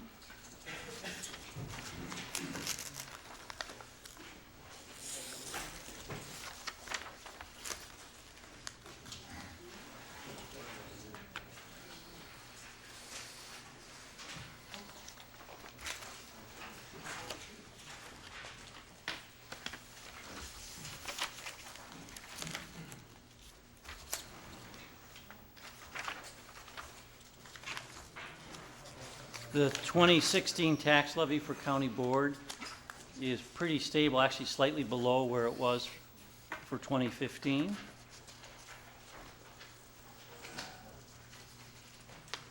The scholarship program.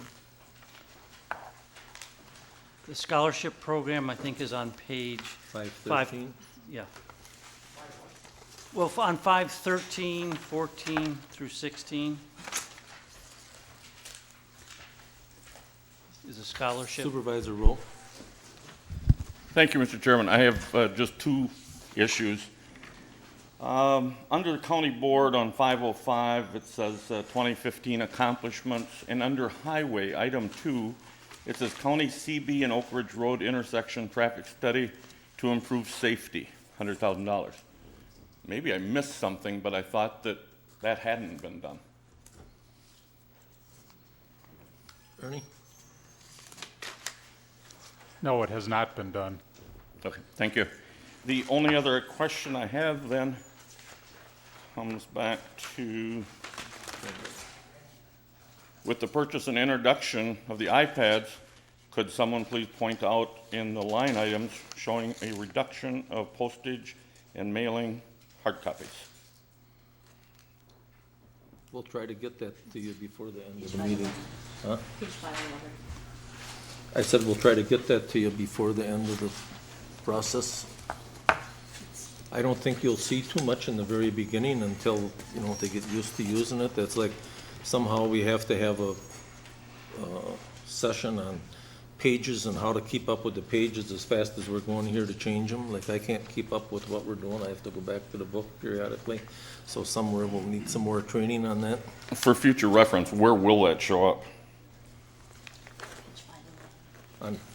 Under office? Printing supplies? Can't be. Account 73003 and 73004 on page 511. Thank you. Supervisor Keel? Thank you, Mr. Chairman. Mr. Winters, just regarding, I noticed the CB Oak Ridge thing as well. Could you refresh my memory? Did we send it back wanting a little bit more delineation to the different options? Is that You're what it exactly was? right. That's what the board decided to do, and that's what we're working on, and we'll be putting it together and bringing it back. Okay, is that reflected in the budget then, this 100,000? It'll be in the capital improvement plan. Okay. All right, thanks.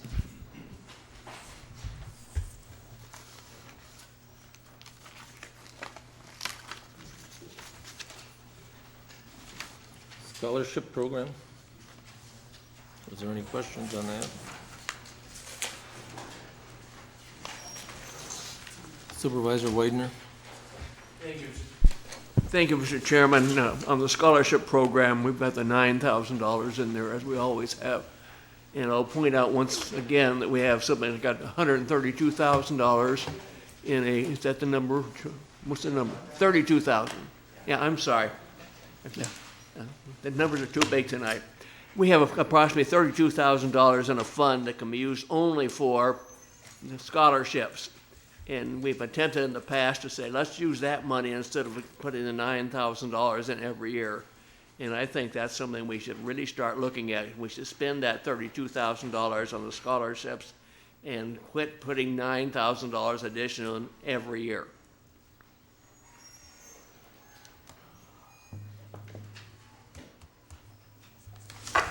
Supervisor Warnke? On this scholarship program, I have a problem with what happened this last year in the scholarship program. I don't exactly call the exact numbers, but it must have been like 10 scholarships that they give out. Well, they gave out, I think, 5 scholarships to Oshkosh West, and only 1 to Oshkosh North, and then the rest of them was split up on the other schools. And I just don't think that's right. I think they should be divided equally. In other words, instead of a 5-1 ratio, it could have been a 2-2 ratio or whatever. But it just doesn't seem right, and I've talked to Supervisor Widener about it, and he says that that's the way it's set up. But I would like to see it changed.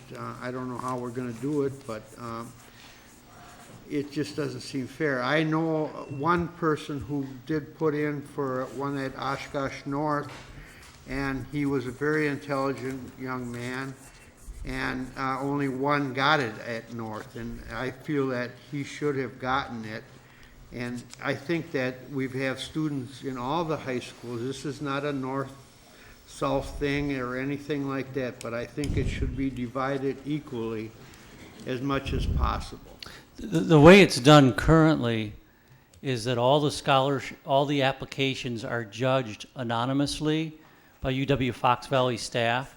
So they no longer know where the applications are coming from, and it's strictly a matter of merit, which ones are the best essays. I think that can be changed. It can be a little bit more even among the schools instead of a 5-to-1 ratio. That's what I'm saying.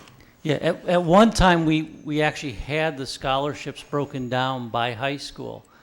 But you then had some high schools with 400 seniors, for instance, that would get one scholarship, and another high school with 30 seniors getting one scholarship. So no matter how you break it up, and I'm not firmly committed to any way, but no matter how you break it up, there'll be some sense of unfairness if you look at it from one perspective versus another. So, Well, that's what I'm trying to change. yeah. Supervisor Finch. Thank you, Mr. Chairman. We agree, Mr. Warnke. When that scholarship was started, we had them going to each school. We started out with 8, but then we found out that there was 9 schools. So the county board was gracious enough to put $9,000 into it. And some of the supervisors were so strong for it, they actually donated some money on their birthday towards this scholarship fund. But the reason we had it for one school, instead of, you can have 5 to 1, 1-on-1, was because it's going to make the people work at each school. Now, yes, it was where you didn't know who they were, but they were, I believe they were separated for each school. So then they picked a contestant from each school to win the $1,000 scholarship.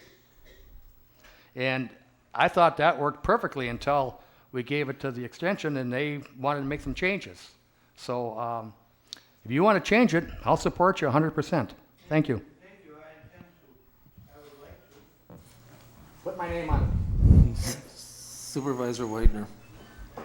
Thank you, Mr. Chairman.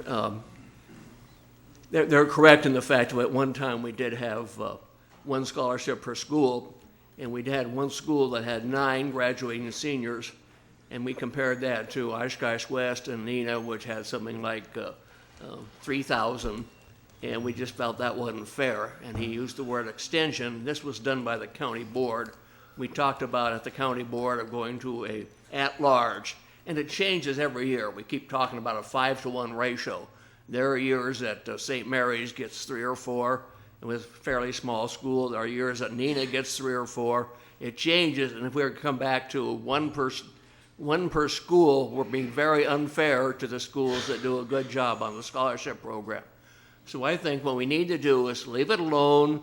The executive explained it exactly right. It goes over to the UW Fox, where there are 3 professors that go through the scholarships completely anonymously. No school, no person is identified, and they pick out the 9 top ones. If we were to go back to the schools, then we're not doing the job of getting the best essay for each of the schools. So I say very much we leave it alone. Thank you. Supervisor Rule. Thank you, Mr. Chairman.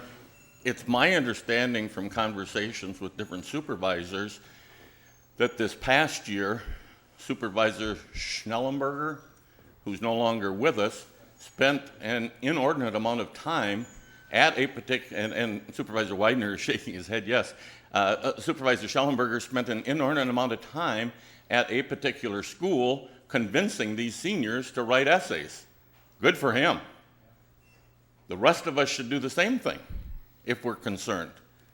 As it is, pardon me? Oh, is that right? It doesn't make any difference. Yeah. But if you're concerned that this school or that school hasn't received enough, get more participation. And I think there was probably more participation this previous spring than there ever was, and I think that's good. Thank you. Supervisor Fari. Thank you, Mr. Chairman. Just for clarification, I'm on page 509. That's a financial summary for the county board. And I assume under labor, you're talking about the expense for the legislative costs for this body. Am I correct? Am I reading that right?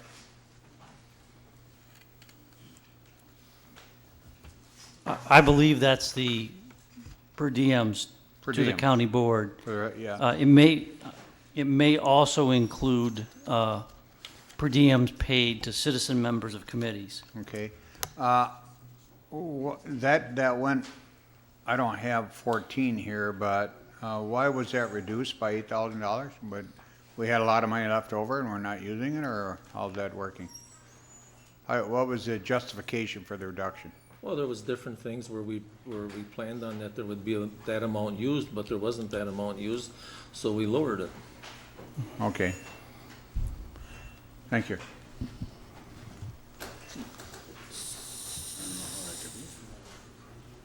Supervisor Schneider. Thank you, Mr. Chairman. Back to the scholarship program.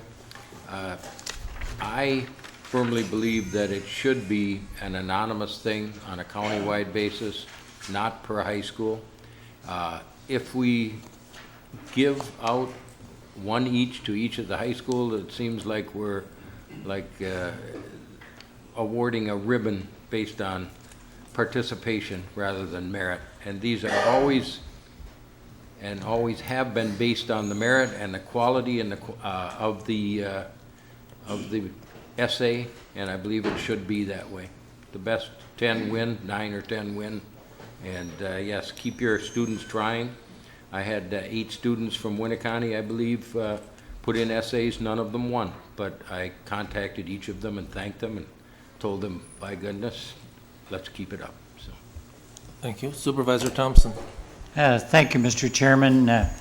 There's been a great deal of common sense expressed by many people. I think particularly it leads us toward the idea that we should leave the system the way it is.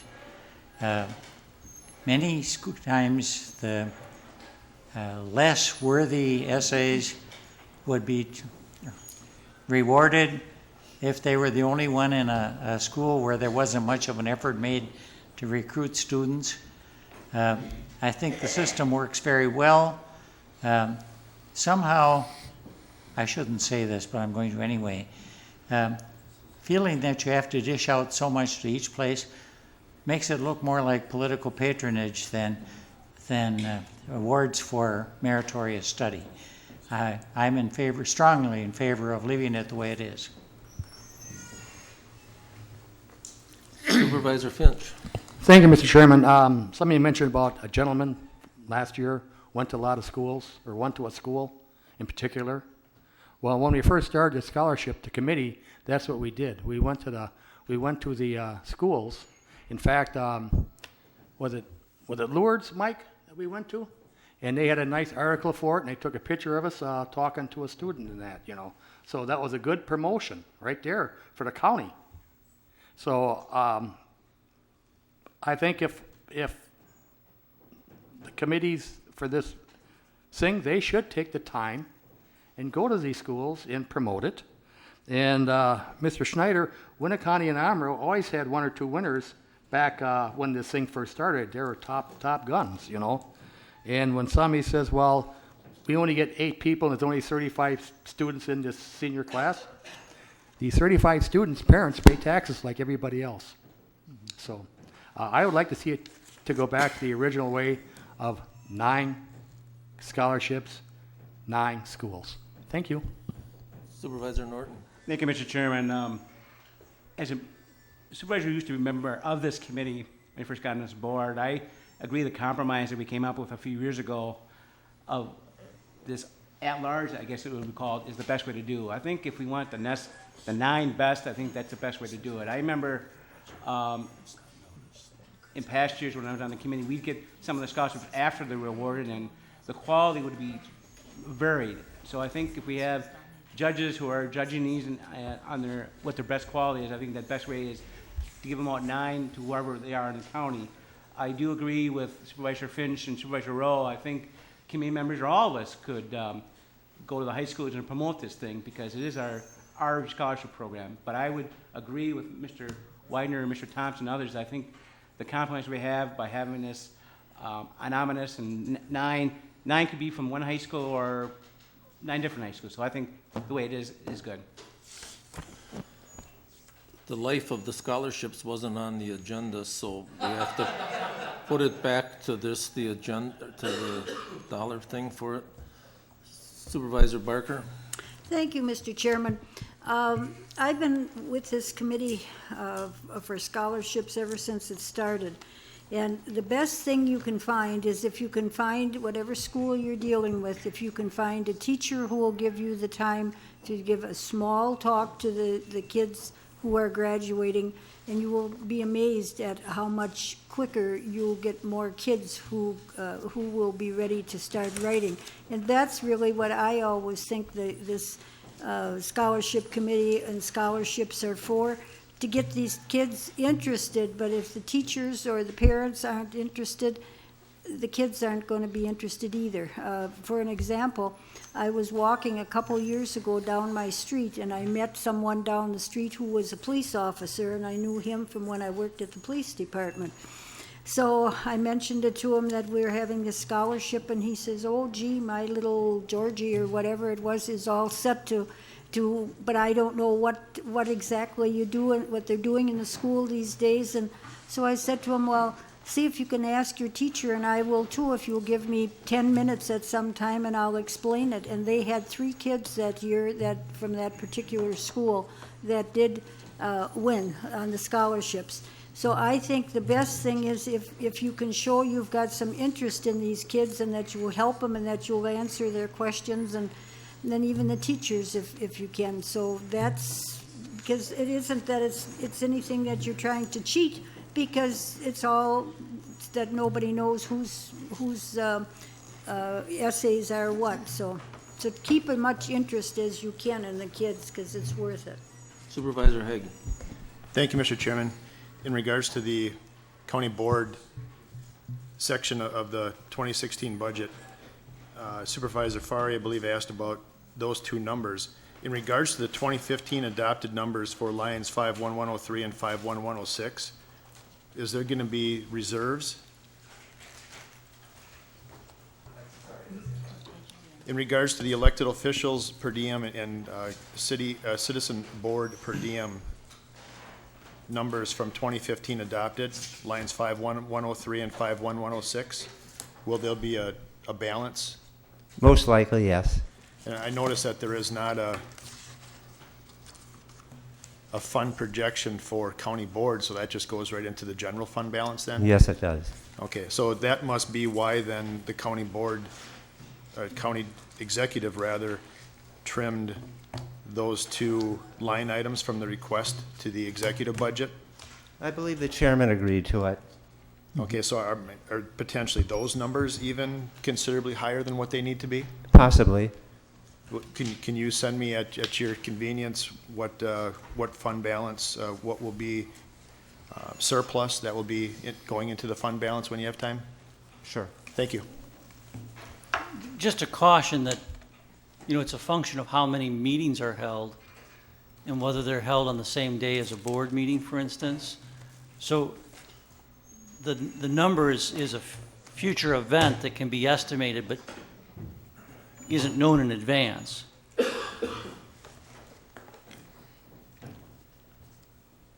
I didn't understand your answer, but Supervisor Eisen.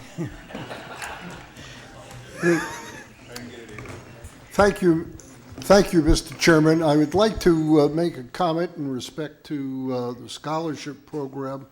I have a recollection and the privilege of having served in my freshman service year on the scholarship committee. I also had the experience of helping to formulate and repurpose the mission of the scholarship program. While the scholarship program provides a scholarship to those individuals who write the essays and are judged on them, the whole idea of the program was to promote interest and good citizenship in county government. So it's not necessarily that you're going to get 5 or 6 people from one school. The idea is to go throughout the county, try and involve as many of the students, the graduating seniors from all of the schools, get them interested in county government, get them to know what county government is about. And it's incidental that they receive the scholarship. The whole idea behind our offering it is to make them aware of what we do and perhaps serve to recruit people for future board positions. And unless they're aware of the county positions, the constitutional officers, the supervisory position, they're not going to be as well an educated citizen as if they have that information. And I think that we shouldn't lose track of that concept. Thank you. Supervisor Farley. Thank you, Mr. Chairman. Supervisor Haig addressed most of my questions I was going to ask, so thank you.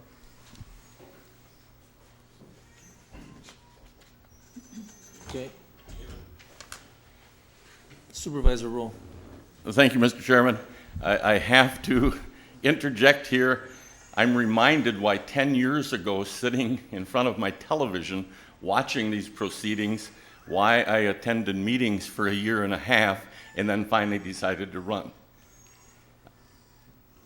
Tomorrow we're going to discuss human services.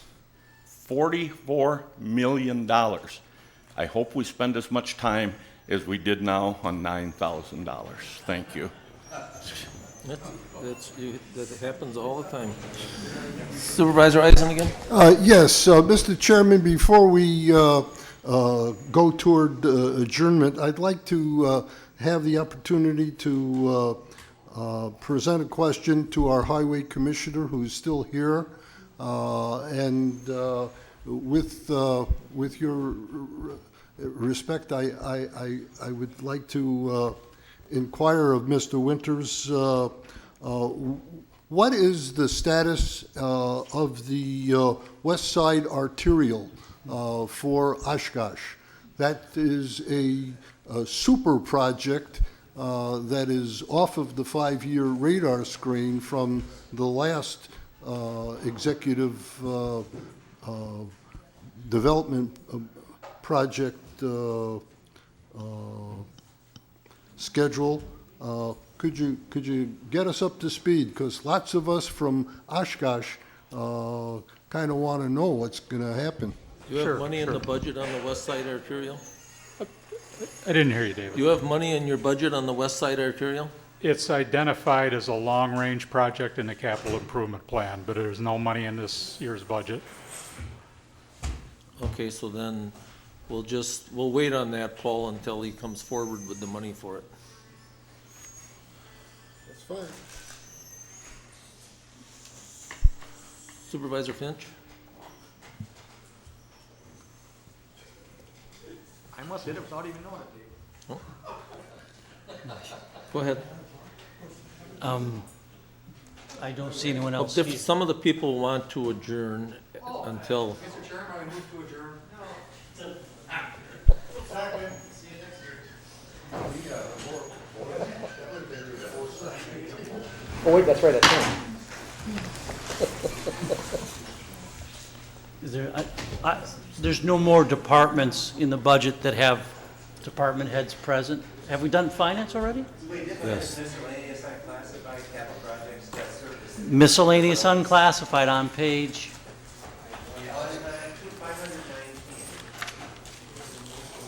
Actually, it starts on page 516. It starts on page 516. Who made the motion?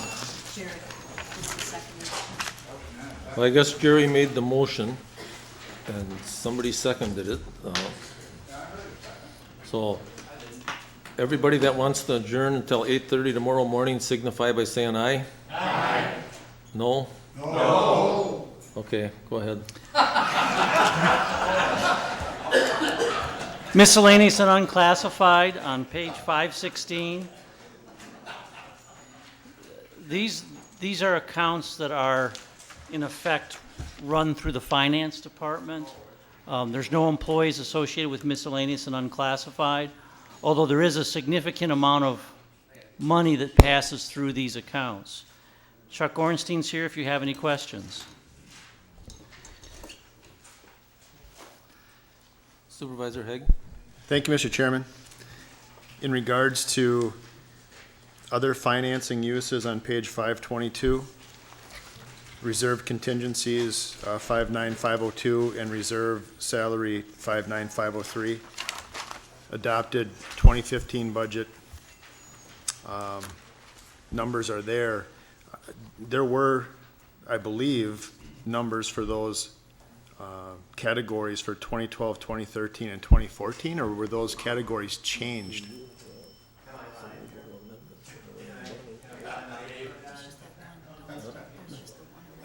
David.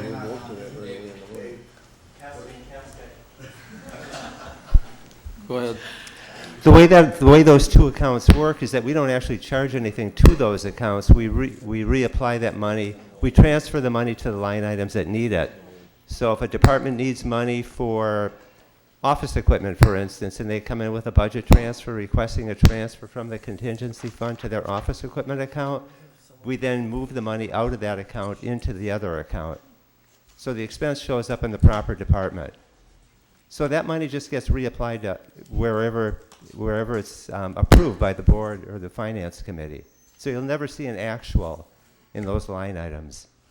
I'll have to recheck my budget book from last year, but I think that those numbers were in those categories either last year or the year before. Not for actuals. In regards to the numbers from 2015, what do you believe will be pushed into the fund balance as a surplus? Couldn't tell you at this time. Now, you do get that monthly financial report that does show the running balance.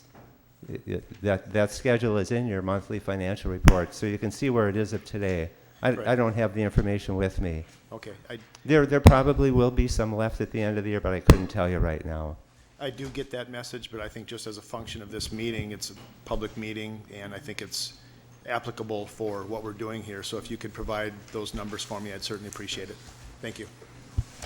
Supervisor Olson? Thank you. On page 523,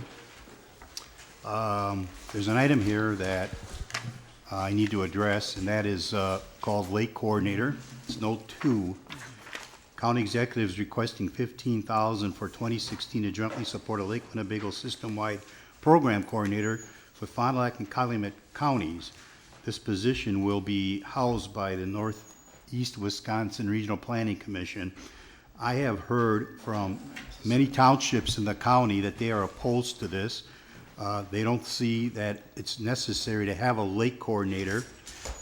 They feel that this person's job duties will be duplicated and not really have any new duties, but would duplicate the duties of some existing employees on there. So I may do an amendment on a resolution on this. Thank you. I'll just comment that over time, the lake's experienced a lot of changes. Zebra mussels, round gobies, European milfoil, but not just invasive species, the water quality, the amount of algae, and the way we use the lake for tourism and recreation might also be threatened.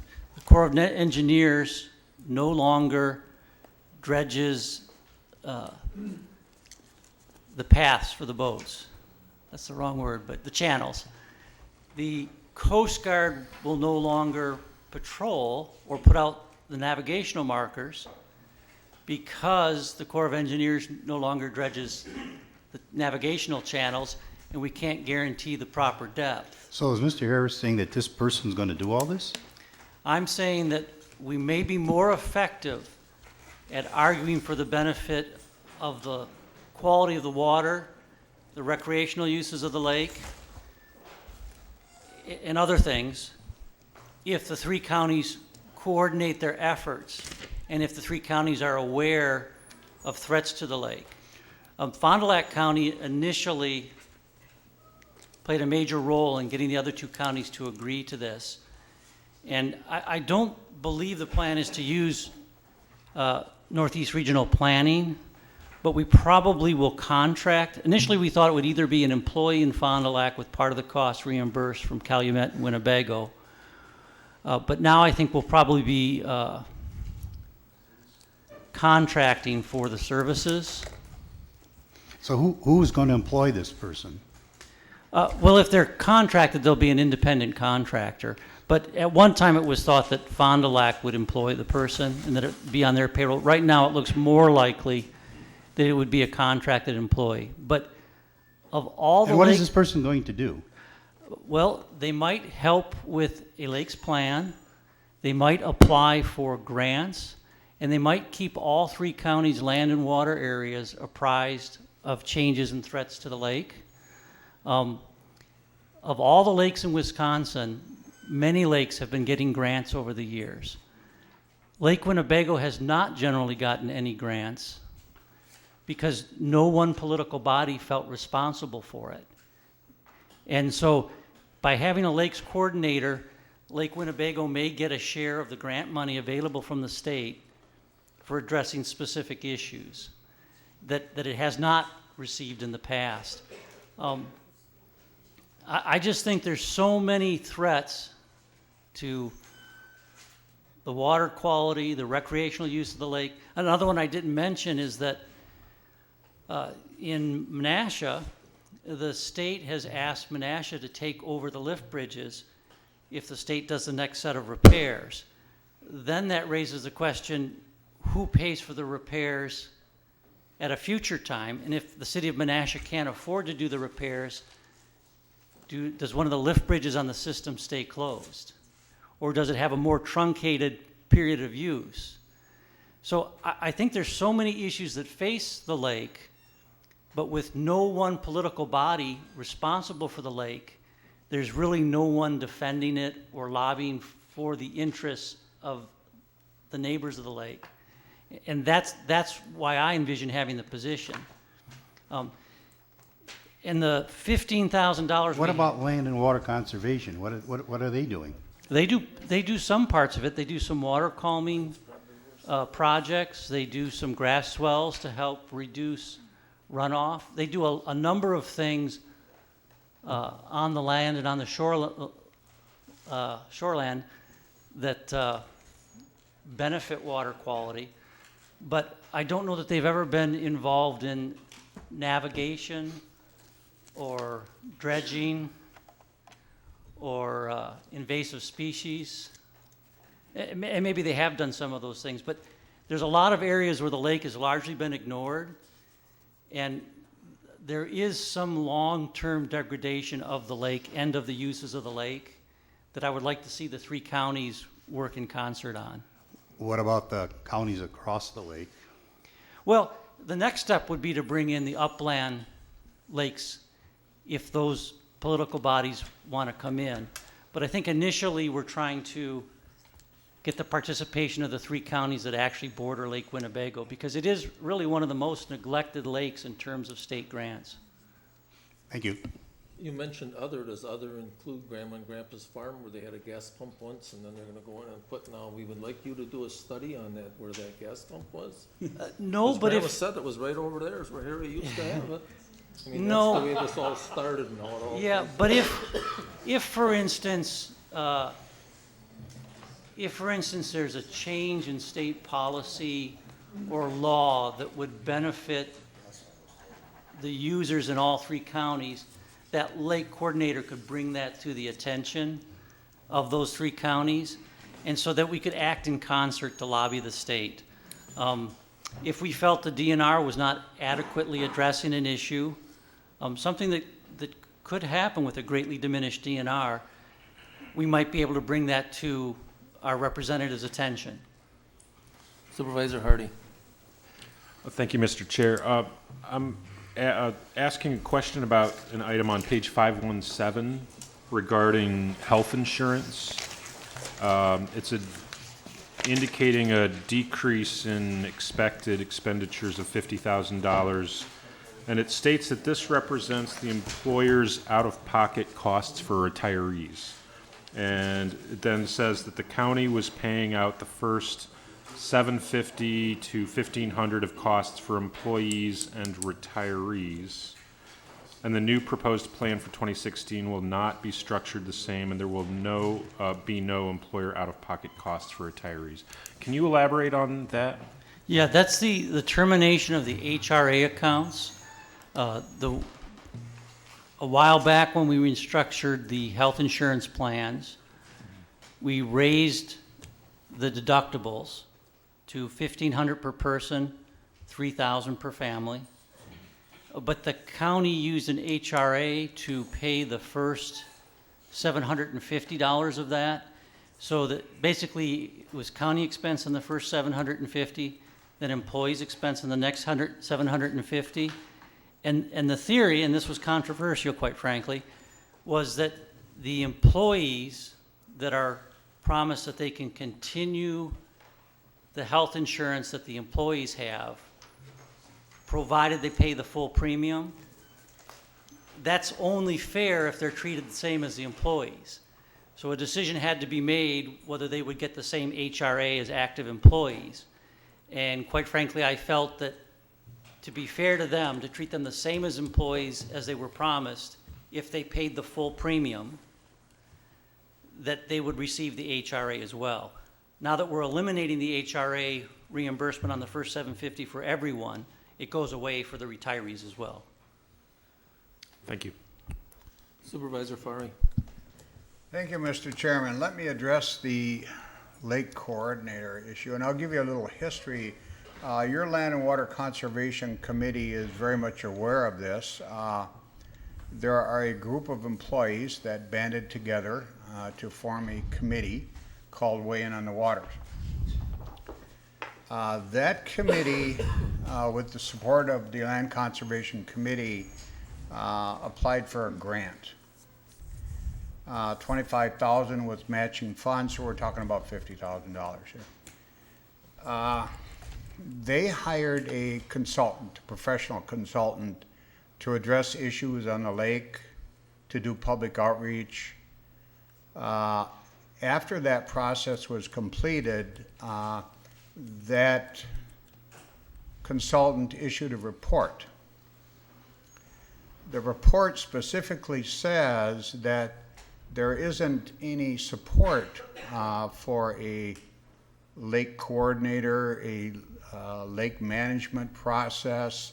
They did recommend, though, and I'll speak for myself, not the committee, because I didn't ask for their opinion in general, but I think we all support a nonprofit group to be formed to start addressing this and apply for grants, which it can do.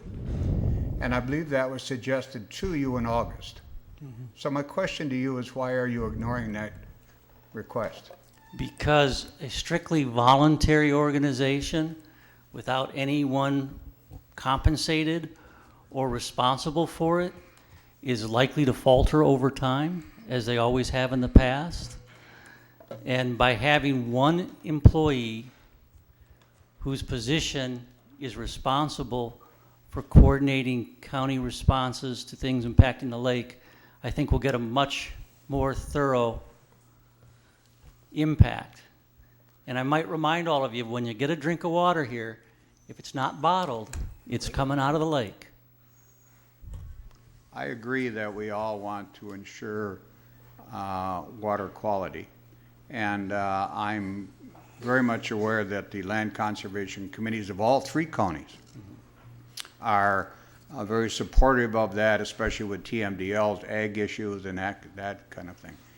But I must ask the hypothetical question.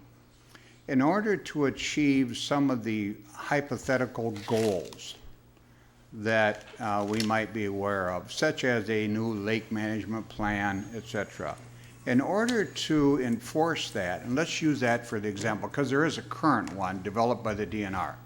That's the standard they use if somebody wants to do something on the water. They use that plan. You would have to have a regulatory authority to do that. And if you want to implement any, what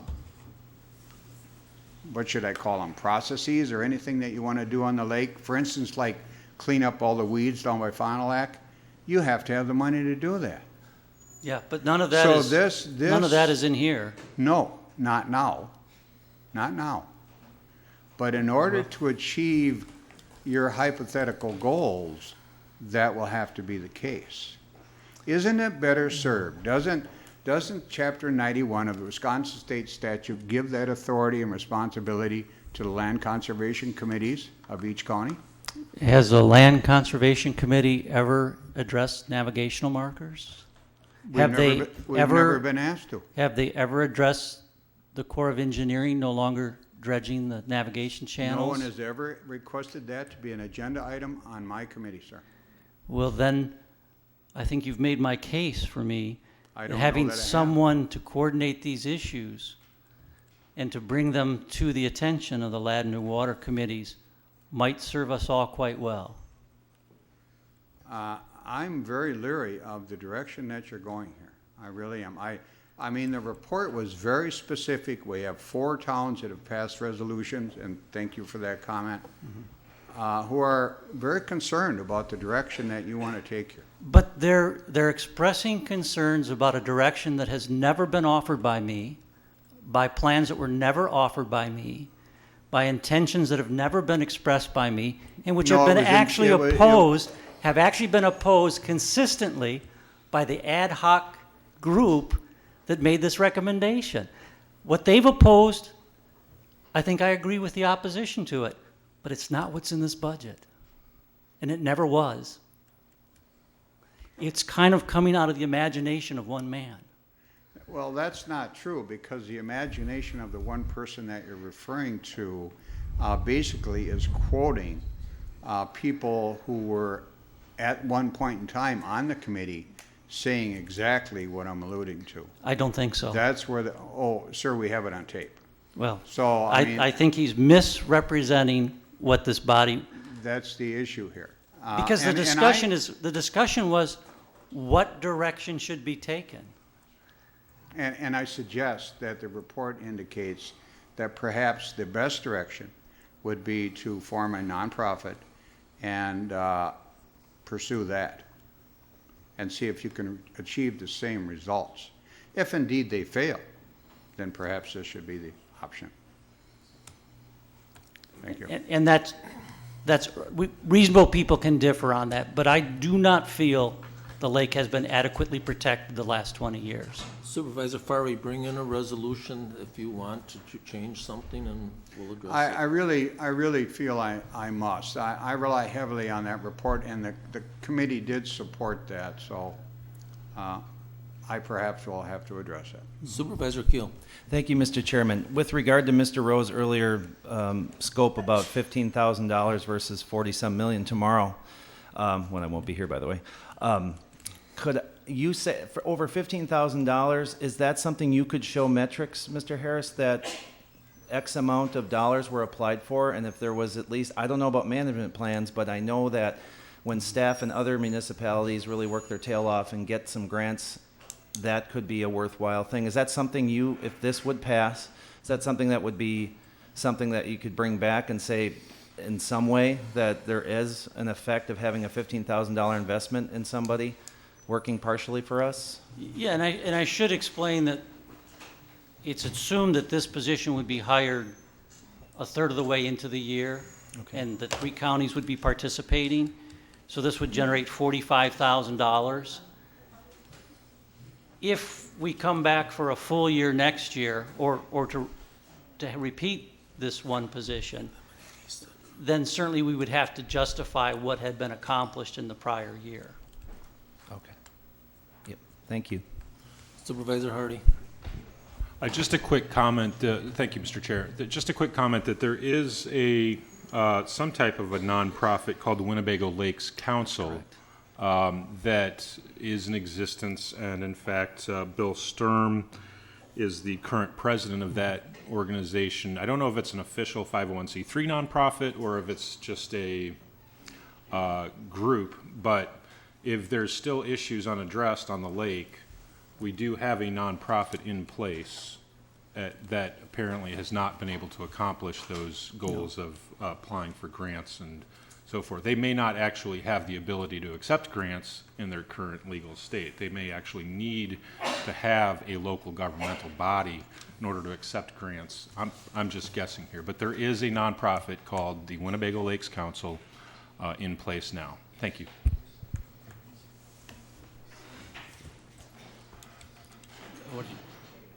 I don't think there's anything else here.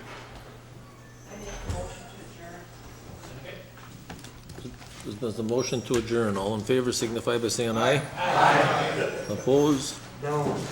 We are adjourned. We are adjourned till 8:30 tomorrow morning.